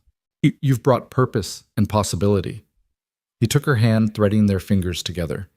"Emma and I were surviving before you, just going through the motions day after day. Now we're living. That's worth any risk." "You can't mean that." "I've never meant anything more." Mrs. Rodriguez returned with bowls of soup that none of them could eat. The events of the day sat heavy in the room, the what-ifs and might-have-beens haunting every corner. "I should go," Claire said eventually. "Let you rest. Stay." "Ethan." "Stay. Sleep on the couch. Be here when Emma wakes up. She'll need to see you're okay, too." "Why would she need to see me?" "Because she loves you," Ethan said simply. 7-year-olds don't do complicated. She loves you, and she'll need to know you didn't leave because of what happened. Claire looked around the tiny apartment, the crayon drawings on the walls, the framed photos of Sarah, the life built from love and loss and determination. "Okay," she whispered. "I'll stay." Later, after Claire had fallen asleep on the couch, wrapped in Emma's favorite blanket, after Mrs. Rodriguez had gone home with promises to check in tomorrow, Ethan sat at his kitchen table and tried to process the day. His daughter had been kidnapped. He'd killed a man. Claire's ex-husband was going to prison. The board of Donovan Industries was in chaos.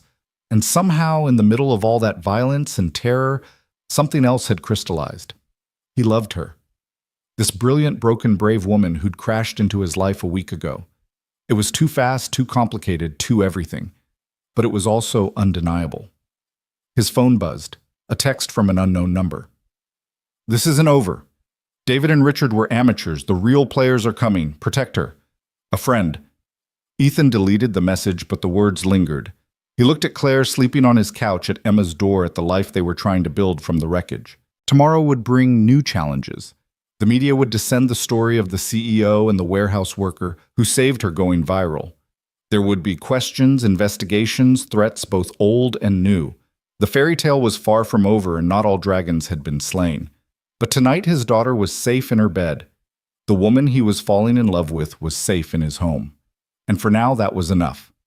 He checked the locks one more time, then settled into the chair beside the couch where he could watch over both of them. Guardian, protector, father, and maybe something more. The sun would rise on a changed world tomorrow, but tonight in this small apartment above the city, they were together. They were family, even if none of them were quite ready to say it yet. Ethan closed his eyes, listening to the synchronized breathing of the two people who'd become his entire world. Whatever came next, whatever battles they'd have to fight, they'd face them together. The night the princess and the bravest little girl in all the land. It wasn't a fairy tale ending. It was better. It was real. The morning came too bright and too early sunlight streaming through the thin curtains of Ethan's apartment. Claire stirred on the couch, momentarily disoriented by the unfamiliar surroundings. The expensive suit she'd slept in was wrinkled beyond salvation, her hair a mess, and yet she felt more rested than she had in months. "Ms. Claire?" Emma bounded into the living room, apparently none the worse for yesterday's trauma. "You stayed. Dad said you might, but I wasn't sure, and Mrs. Rodriguez is making pancakes, and she said you can have some if you want." The words tumbled out in that breathless way children had of making everything urgent and wonderful. Claire sat up, trying to smooth her hair, acutely aware of how she must look. "I'd love pancakes," she said, and Emma beamed. Ethan emerged from the kitchen, coffee in hand, dark circles under his eyes, suggesting he'd slept little, if at all. Their eyes met across the room, and something passed between them, an acknowledgement of what they'd survived, what they'd almost lost, what they might be building.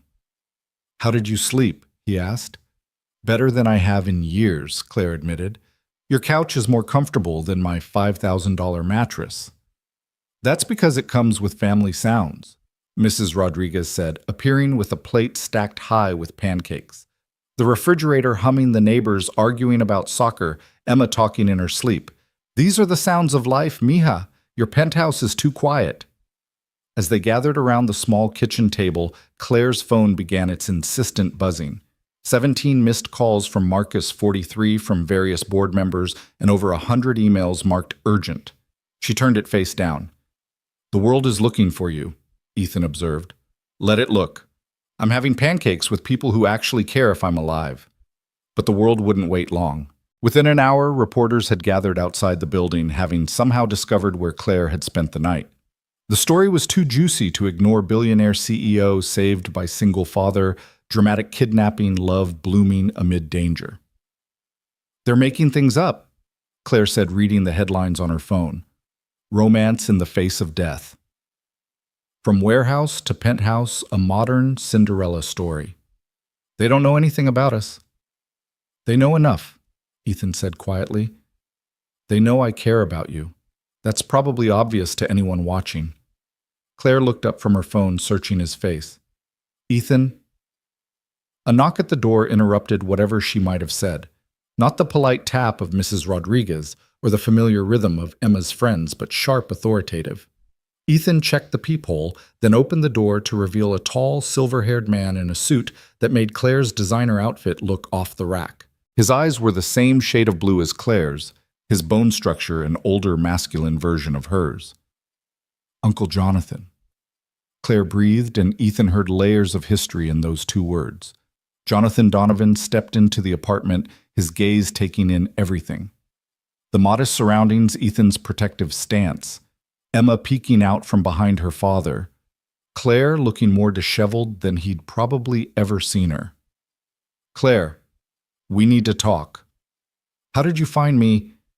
I own shares in the company that operates the traffic cameras. Finding you was simple. Understanding why you're here instead of dealing with the crisis at the company that's more complex.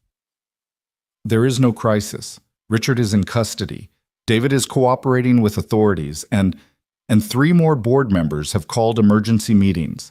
The Japanese investors are threatening to pull out. The stock has dropped 12% in overnight trading. Jonathan's voice was calm, almost gentle, but Ethan recognized the steel underneath. You're the CEO, Claire. This is when you need to be at the helm, not playing house in... He gestured vaguely at the apartment, whatever this is. This is my friend's home, Claire said, standing straighter. The friend who saved my life, twice. Jonathan's gaze shifted to Ethan, assessing. Mr. Cole, I've read about you.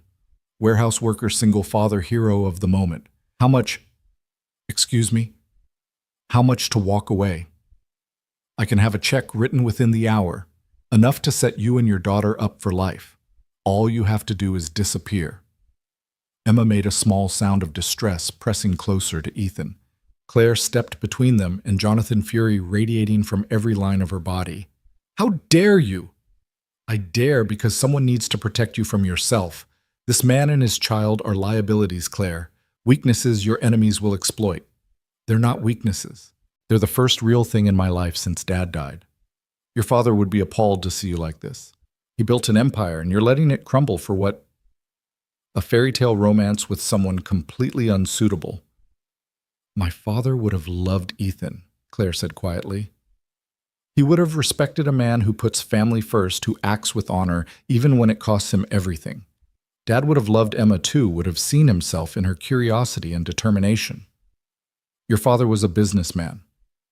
My father was a human being first, something you forgot long ago, Uncle. Jonathan's composure cracked slightly. I'm trying to protect you, the company, your legacy. I don't need protection. I need support. And if you can't provide that, then you can leave. For a moment, uncle and niece stared at each other, decades of family dynamics playing out in silence. Then Jonathan turned to Ethan. You seem like a decent man, Mr. Cole, but decency won't protect her from what's coming.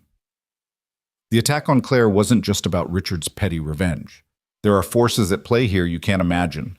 International competitors who want her technology governments, who fear what her innovations mean for their economies, established energy companies who stand to lose trillions if her solar breakthrough reaches market. Then we'll face them together, Ethan said simply. Together. Jonathan laughed, but there was no humor in it. You're injured, untrained, and have a child to protect. What exactly do you think you can offer? Something you can't, Claire interjected. He can offer me a reason to fight that has nothing to do with stock prices or market share. He and Emma remind me why the work matters, creating a better world for the next generation, not just accumulating wealth for its own sake. Jonathan studied them both for a long moment. You're in love with him. It wasn't a question, but Claire answered anyway. Yes. Ethan's heart stopped, then resumed at double speed. They hadn't said the words, had barely acknowledged what was growing between them, and here she was declaring it to her disapproving uncle like it was the simplest truth in the world. And you, Jonathan asked Ethan, are you in love with my niece or with what she can provide? I fell in love with her before I knew she could provide anything except the possibility of getting stabbed in an alley, Ethan replied. The money, the company, the complications, I'd happily live without all of it. but I can't live without her. Emma tugged on Ethan's shirt. Dad, are you and Ms. Claire getting married? The adults all froze, the innocent question hanging in the air like a challenge. It's complicated, baby, Ethan started, but Claire knelt down to Emma's level. Not yet, she said gently. But maybe someday if your dad agrees and you're okay with it. Would you be okay with it? Emma considered this seriously. Would you live here with us?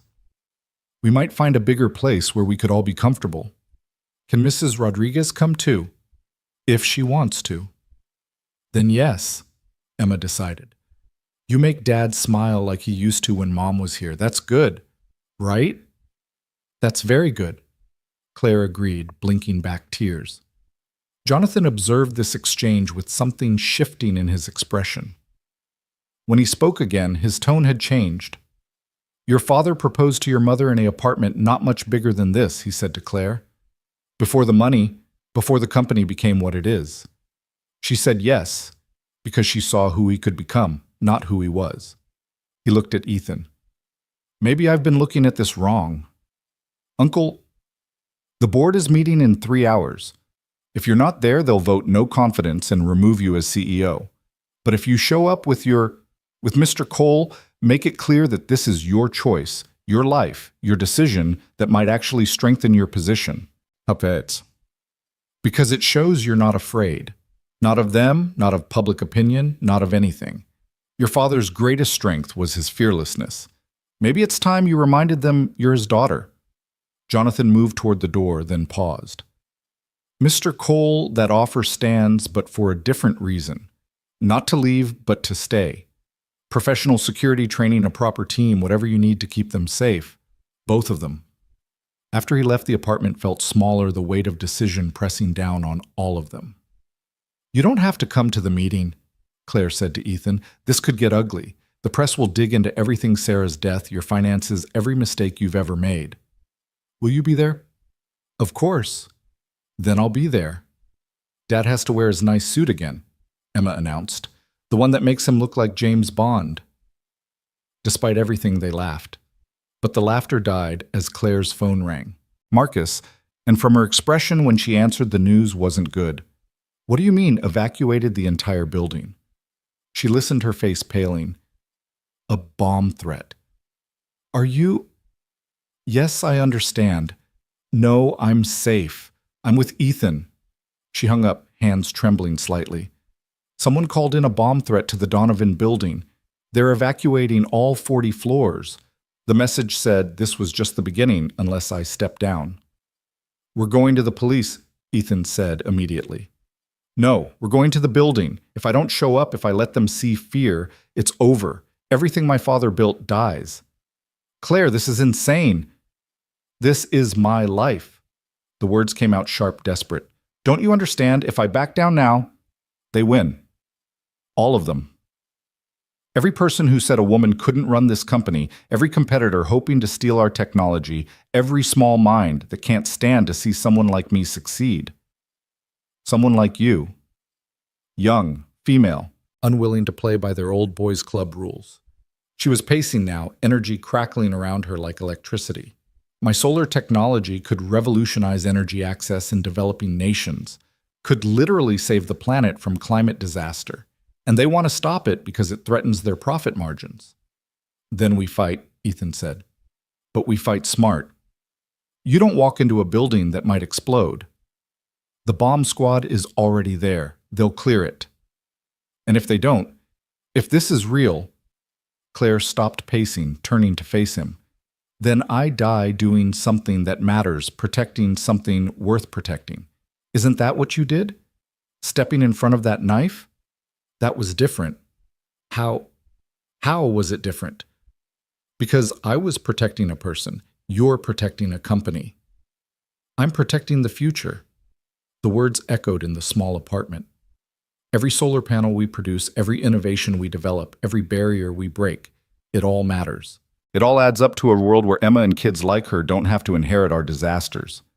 Emma had been quietly coloring during this exchange, but now she looked up. Ms. Claire, are you a superhero? The question broke the tension, Claire's anger deflating. No, sweetheart. I'm just trying to do the right thing. That's what superheroes do, Emma said, matter-of-factly returning to her coloring. Ethan's phone buzzed.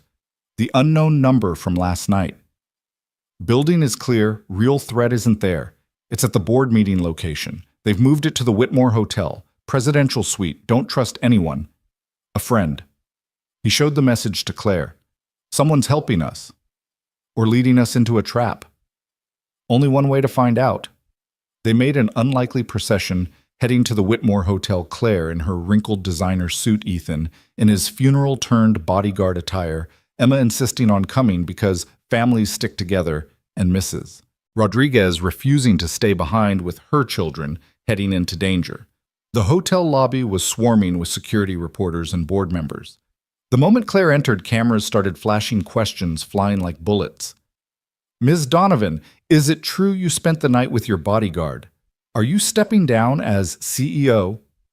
What's your response to claims that you're emotionally unstable?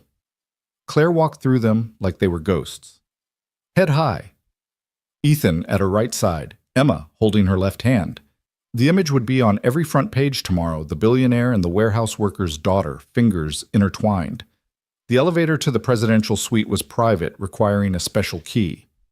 Marcus was waiting, his usual composure cracked. Claire, thank God. It's chaos. Half the board wants you out immediately. The other half is fighting about who should replace you. And there's something else. The elevator doors opened to reveal the suite transformed into a boardroom battlefield. Men in expensive suits clustered in groups, voices, raised papers scattered across every surface. They all turned when Claire entered conversations, dying mid-sentence. Gentlemen, Claire said coolly, and Margaret, I understand there are concerns. Concerns? A red-faced man Ethan recognized as Gerald Whitmore, the hotel's owner and a major shareholder, stepped forward. You've turned this company into a circus. Attacks, kidnappings, your personal life splashed across every tabloid. My personal life is not up for discussion. It is when it affects stock prices, another man shouted.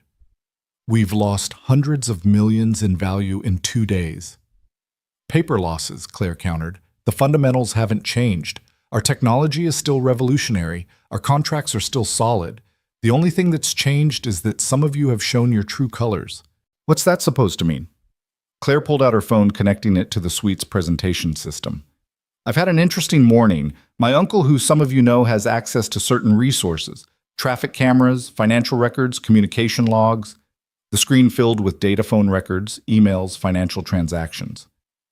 Gerald, you've been in contact with Petrolin Industries for 3 weeks, discussing the sale of our solar patents if I were to be removed. Thomas, you've been shorting our stock while publicly supporting me, making millions off the volatility. And Margaret, Claire's voice softened slightly. You've been feeding information to the press, trying to position yourself as my replacement. The room erupted in denials, accusations, lawyers, threatening lawsuits. Through it all, Claire stood calm in the center of the storm. Enough, the voice came from the back of the room. An elderly man Ethan didn't recognize walked forward, leaning heavily on a cane. Ms. Donovan is right. We've all been plotting, scheming, focusing on personal gain instead of the company's mission. Mr. Yamamoto, Claire said, inclining her head respectfully. I didn't know you were in town. I arrived this morning when I heard about the troubles. Yamamoto was Ancient, one of the original investors in Claire's father's company. Your father saved my family's business, once took a chance on us when no one else would. I've watched you these past 5 years, Claire. You have his vision, his courage, and now, like him, you have someone willing to stand beside you against any threat. His gaze moved to Ethan. You are the warehouse worker who saved her. I'm Ethan Cole. Just Ethan Cole. No pretense, no agenda. How refreshing. Yamamoto turned to address the room. I motion to dissolve this board and reconstitute it with members who remember what Donovan Industries stands for. All in favor? You can't do that, Gerald protested. You don't have the authority. I own 30% of this company, Yamamoto said quietly. Combined with Claire's 25% and the proxies I've collected from other shareholders who are tired of these games, I have more than enough authority. The vote was swift and decisive. Within minutes, most of the board was dismissed, their security badges deactivated before they even left the suite. Only Margaret remained looking stunned. "Why keep me?" she asked Claire. "After what I did?" "Because you're brilliant at what you do. You let ambition cloud your judgment, but your insights about our Asian markets have been invaluable. Everyone deserves a second chance. Don't waste yours." As the former board members filed out, Yamamoto approached Ethan and Emma, who'd been watching the proceedings with wide eyes. "Young lady, what did you think of all that?" Emma considered the question seriously. "It was like when the mean kids at school try to take over the playground, but Ms. Claire showed them she's in charge." "An excellent summary. You have a future in business?" "I want to be a scientist, or maybe a dragon trainer." Both noble professions. Claire was surrounded by the remaining board members and senior staff handling a dozen crises at once, but her eyes kept finding Ethan across the room as if confirming he was still there, still real. Marcus appeared at Ethan's elbow. "She's good at this. The crisis management, the corporate maneuvering, but she's different with you here. More human." "She was always human." "Was she? I've worked with her for 5 years and I've never seen her smile the way she does when your daughter talks to her. Never seen her look as peaceful as she did walking in here holding both your hands despite everything happening around her." "What's your point, Marcus?" "My point is that you're good for her. And she's probably good for you. But this world—" He gestured at the opulent suite, the lawyers and assistants buzzing around. "This world will try to eat you alive. It doesn't like outsiders, doesn't like change. You'll need to be stronger than you've ever been. I survived the south side of Chicago. I survived losing my wife. I survived a knife meant for Claire. I think I can handle some rich people's disapproval." Marcus smiled slightly. "You know what? You just might." The afternoon stretched into evening crisis after crisis being handled, plans being made. Emma had fallen asleep on one of the suite's massive couches, Mrs. Rodriguez watching over her. Ethan stood by the windows, watching the city lights come alive when Claire finally broke free from the crowd. "Hi," she said, leaning against him slightly. "Hi. How are you holding up?" "I just fired 70% of my board, discovered multiple conspiracies against me, and essentially declared war on the entire traditional energy sector. So typical Tuesday." "Is it always like this?" "No," she said softly. "Sometimes it's worse. And you choose this every day." "I choose to fight for what matters. The method might be corporate warfare instead of street fights, but it's still fighting for something bigger than myself." She turned to face him. "But I don't want to do it alone anymore." "You're not alone." "I know. That's the miraculous part." She glanced around, making sure no one was within earshot. "Ethan, what I said to my uncle about being in love with you, was it true?" "Every word. I know it's too fast, too complicated, but..." He kissed her, cutting off her explanations. It was their first real kiss, not a grateful peck on the cheek or a moment of comfort, but a declaration. When they pulled apart, several board members were staring. Marcus was trying not to smile, and Emma had woken up. "Finally," the little girl announced, "Mrs. Rodriguez owes me $5. She said you wouldn't kiss for another week." The room laughed, tension breaking. Even the serious Mr. Yamamoto cracked a smile, but the moment of levity was short-lived. Claire's phone rang Detective Morse.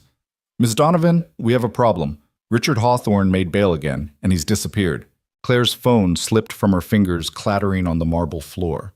The sound seemed to echo in the sudden silence that had fallen over the suite.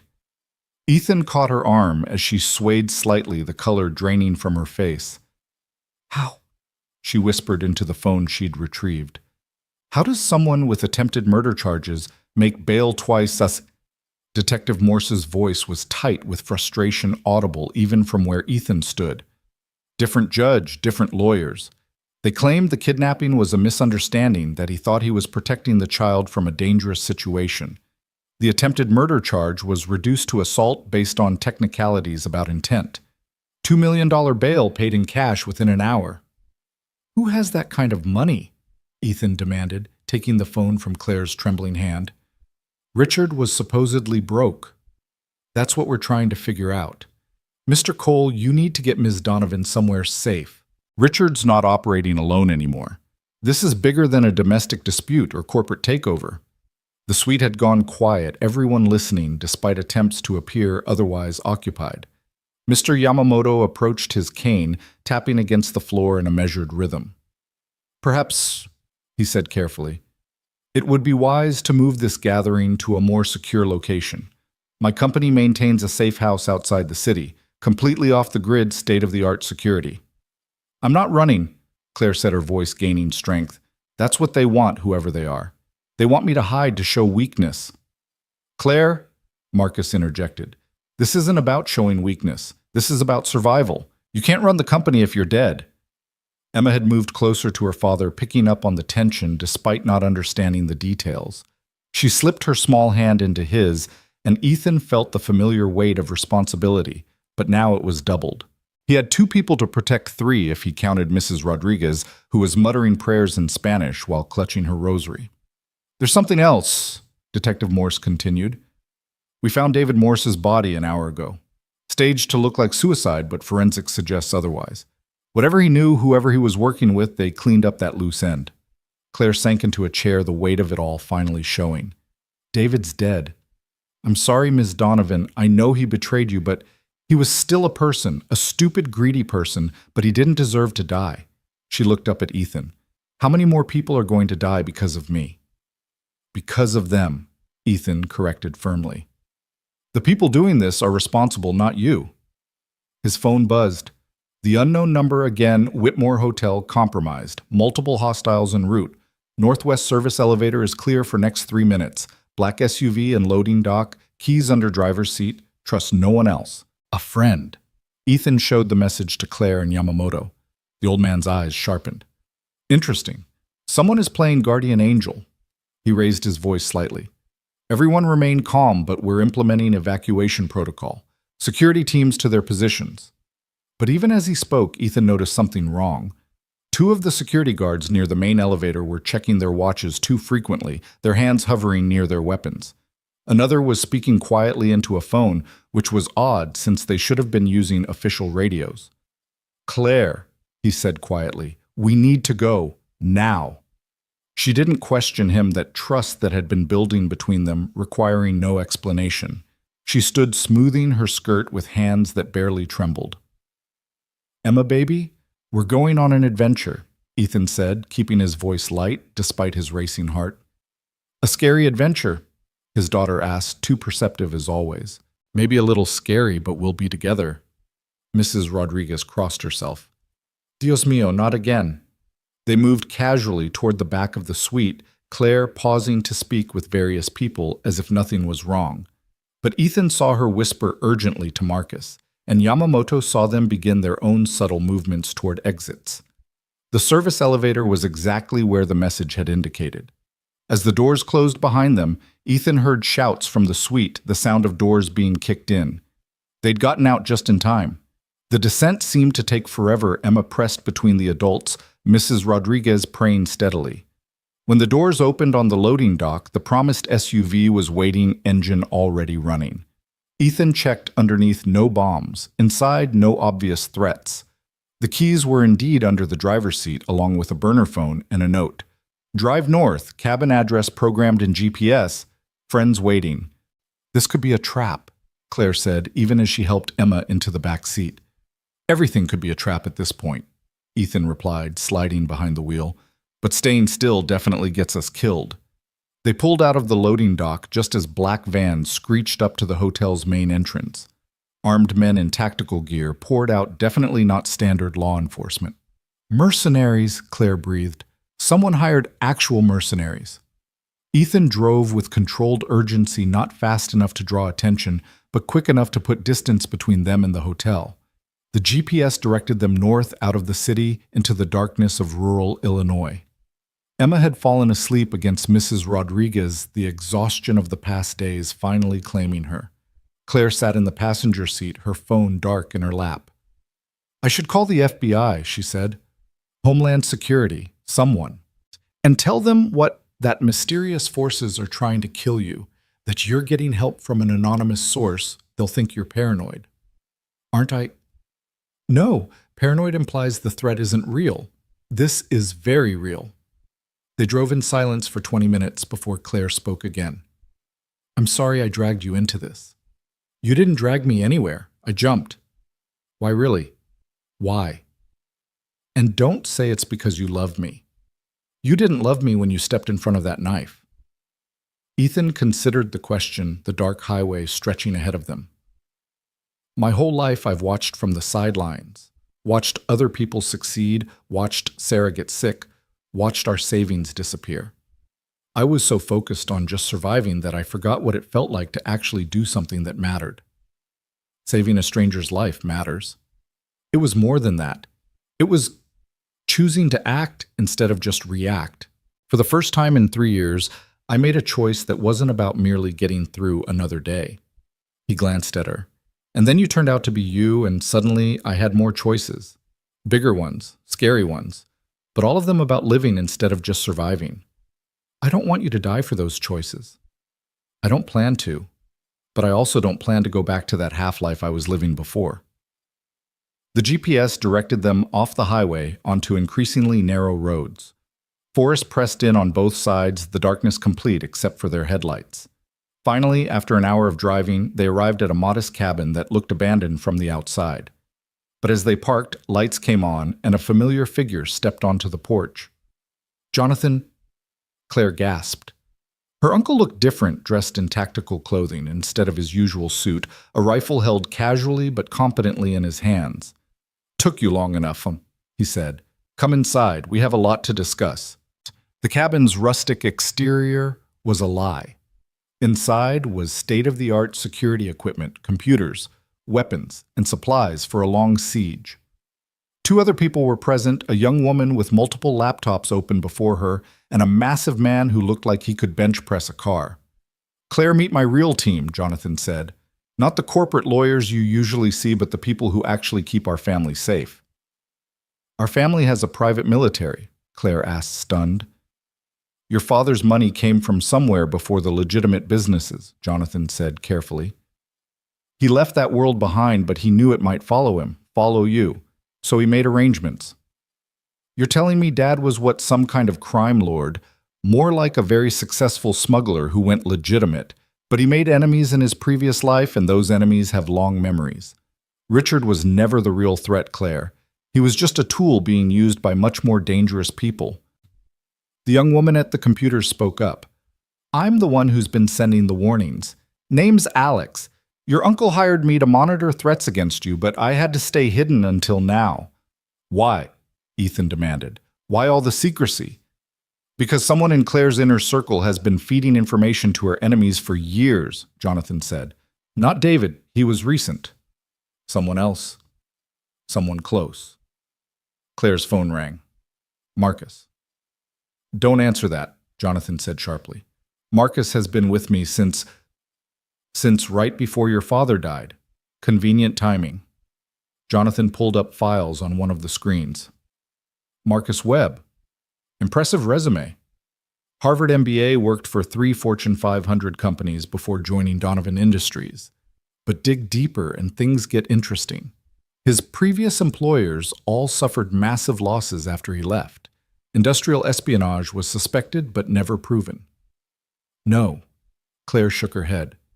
Marcus has been loyal. He's helped me through everything. Has he been positioning himself as indispensable while feeding information to competitors? Alex pulled up financial records. Offshore accounts in his name totaling $50 million. Payments received over the past 5 years, all from shell companies linked to Petrolin Industries. Claire stared at the evidence, her world reshaping itself once again. Petrolin. They've been trying to buy our solar patents. And Marcus has been helping them position for a hostile takeover. Richard was Plan A, marry into the company, gain control. When that failed, Plan B was to destabilize you enough that the board would sell. When you proved too resilient, Plan C was simply eliminating you. Emma stirred in Ethan's arms, mumbling in her sleep. He carried her to one of the bedrooms, Mrs. Rodriguez following to watch over her. When he returned, Claire was pacing, energy crackling around her like a storm. 5 years. 5 years of trusting him, confiding in him. He knew about Richard's abuse because I told him. He knew my schedules, my fears, my plans, everything. Which is why we're going to use that against him, Jonathan said. Marcus doesn't know we're on to him. He thinks you're still at the hotel or heading to one of your known safe houses. We can use that. How? You're going to call him, tell him you're scared that you need his help. Arrange a meeting somewhere we control. When he shows up, we take him and anyone else involved. Use me as bait. Use yourself as the queen on the chessboard, Jonathan corrected. The most powerful piece, but also the most valuable target.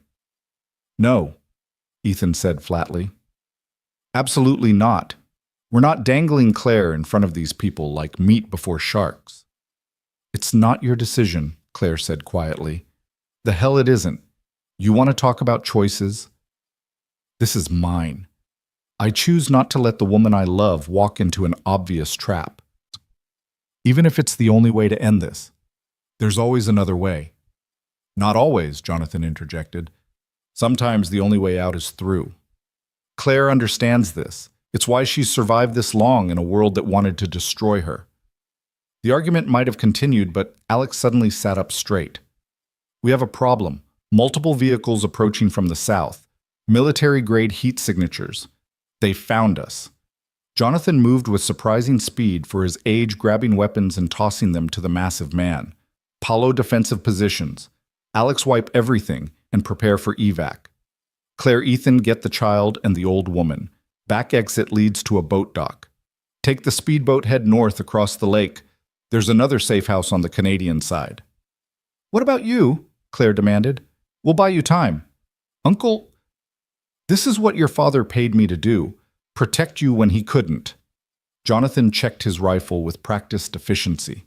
20 years ago, your father saved my life. Let me return the favor. Gunfire erupted from the tree-lined windows, shattering. Ethan threw himself over Claire, pulling her behind an overturned table as bullets chewed into the walls. Emma! He started to rise, but Claire held him down. Mrs. Rodriguez has her. They're safe in the back room.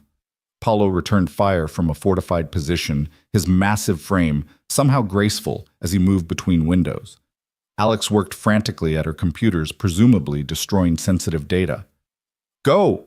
Jonathan shouted. Now! They crawled toward the back rooms, splinters raining down as automatic weapons turned the cabin into Swiss cheese. Ethan kicked open the bedroom door to find Mrs. Rodriguez huddled in a corner with Emma shielding the girl with her own body. We're leaving, he said, scooping Emma up. She was awake, terrified, but silent, her arms tight around his neck. The back exit was clear, but the 100 yards to the boat dock stretched like miles. They ran in a crouch, Claire leading Ethan, carrying Emma. Mrs. Rodriguez struggling to keep up. Behind them, the gunfire intensified, explosions now mixing with the automatic weapons. The speedboat was a sleek thing built for exactly this kind of escape. Claire jumped in, turning to help Mrs. Rodriguez while Ethan passed Emma down. As he climbed in himself, men emerged from the forest, weapons raised. Claire had the engine started before they could fire, the boat lurching forward as bullets sparked off the hull. Ethan pulled everyone down, covering Emma and Mrs. Rodriguez with his body as Claire drove with desperate skill. Where did you learn to drive a boat? He shouted over the engine. Summer camp, she shouted back. Very expensive summer camp. Despite everything, he laughed. Here they were fleeing for their lives across a dark lake toward Canada, and she was making jokes about her privileged childhood. The gunfire faded behind them, but Claire didn't slow down. The boat flew across the water, bouncing off waves, spray soaking them all. Emma was crying now, the silence broken, and Mrs. Rodriguez was praying louder than the engine. There! Claire pointed ahead where lights marked another dock. That must be it. But as they approached, Ethan saw figures waiting. His heart sank until he recognized one of them. Detective Morse, flanked by what looked like FBI agents. Federal agents, someone shouted through a megaphone, cut the engine and prepare to be boarded. Claire complied, and within minutes they were surrounded by officials, weapons drawn, but not quite aimed at them. Ms. Donovan, Detective Morse said, helping them onto the dock. We've been looking for you. How did you find us? Your uncle called it in. Said you'd be coming this way, that you had evidence of international corporate espionage and conspiracy to commit murder. My uncle called you when? 3 hours ago, right after he confirmed Marcus Webb had hired the mercenaries. Claire stared at her. 3 hours ago, we were still at the hotel. How could he have known? Because I've been watching Marcus for months. Jonathan's voice came from behind them. He walked up somehow uninjured despite the firefight they'd just fled. The cabin attack was staged. My people firing blank special effects for the windows. We needed Marcus to believe he'd succeeded in flushing you out. You lied to us. Claire's voice was dangerous. You terrified Emma for a ruse. I did what was necessary, and it worked. Marcus is in custody along with 6 Petrolin executives who were waiting at the actual safe house to finish what Richard started. The FBI has everything: financial records, communications, proof of conspiracy, reaching to the highest levels of the energy sector. Claire slapped him. The sound echoed across the water, everyone freezing in shock. You used a child as a prop in your game, she said, voice shaking with fury. You traumatized an innocent little girl for what? To catch some corporate criminals. To save your life, Jonathan replied, rubbing his cheek. And hers, and his. Do you think Marcus would have stopped? Do you think Petrolin would have given up? They would have hunted you forever, and anyone close to you would have been collateral damage. We could have found another way. There was no other way that ended with certainty. Now it's over. Really over. Is it? Ethan asked Emma, still clinging to him, her tears soaking his shirt. Because from where I'm standing, we've got a traumatized child, an elderly woman who shouldn't have been involved in any of this, and a whole lot of broken trust. Trust, Jonathan said, looking at Claire, is a luxury in our world. Results are what matter. No, Claire said firmly. Trust is everything. It's the difference between surviving and living, between being alone and having a family. She moved to Ethan and Emma, wrapping her arms around both of them. This is my family now, and if you ever put them at risk again, uncle or not, I'll destroy you. Jonathan studied them for a long moment. Your father would be proud. He was soft like that too in the end. It's why he got out of the game. He turned to leave, then paused. For what it's worth, I am sorry about the child. That wasn't supposed to be part of it.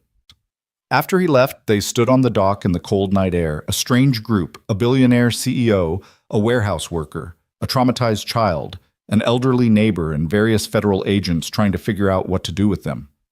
Ms. Donovan, Detective Morse said gently, we need statements, but it can wait until morning. There's a hotel nearby. No hotels, Claire said quickly. No more hotels or safe houses or secure locations. I want to go home.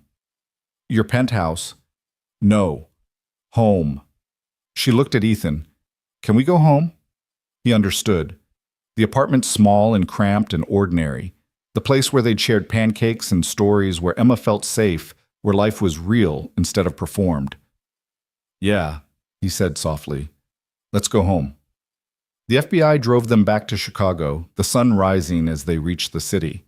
The apartment building looked exactly the same as if the past 24 hours hadn't happened, as if their entire world hadn't tilted off its axis multiple times. Mrs. Rodriguez kissed them all and retreated to her own apartment, muttering about needing tea with brandy in it. Lots of brandy. Emma had fallen asleep again, and Ethan carried her to her room, Claire following. As he tucked his daughter in, Emma opened her eyes briefly. Miss Claire. Yes, sweetheart.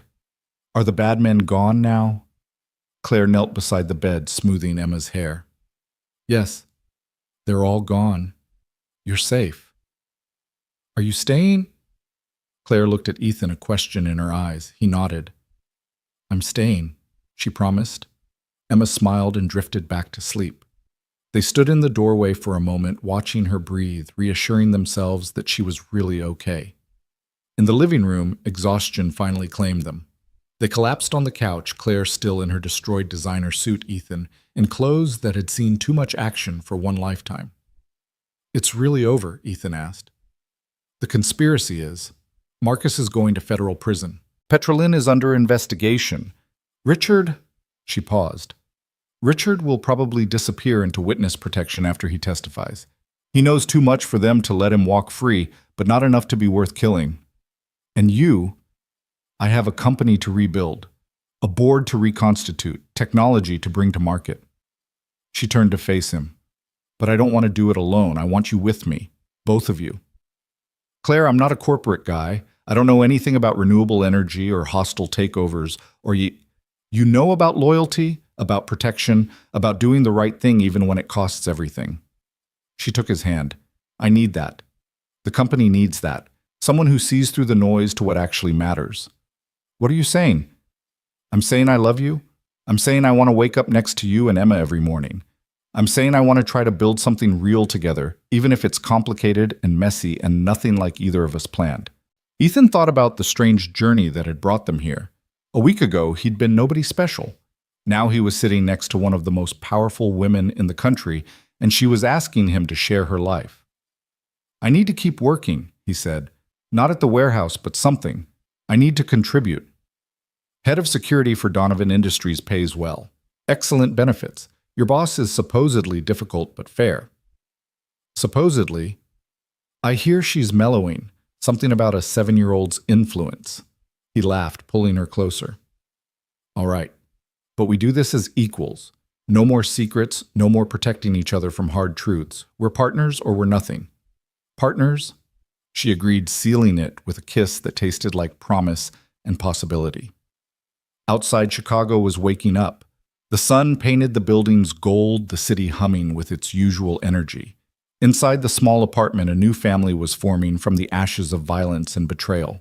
Not the family any of them had planned, but the one they'd chosen. Claire's phone buzzed with messages, the board, the media, the endless demands of her position.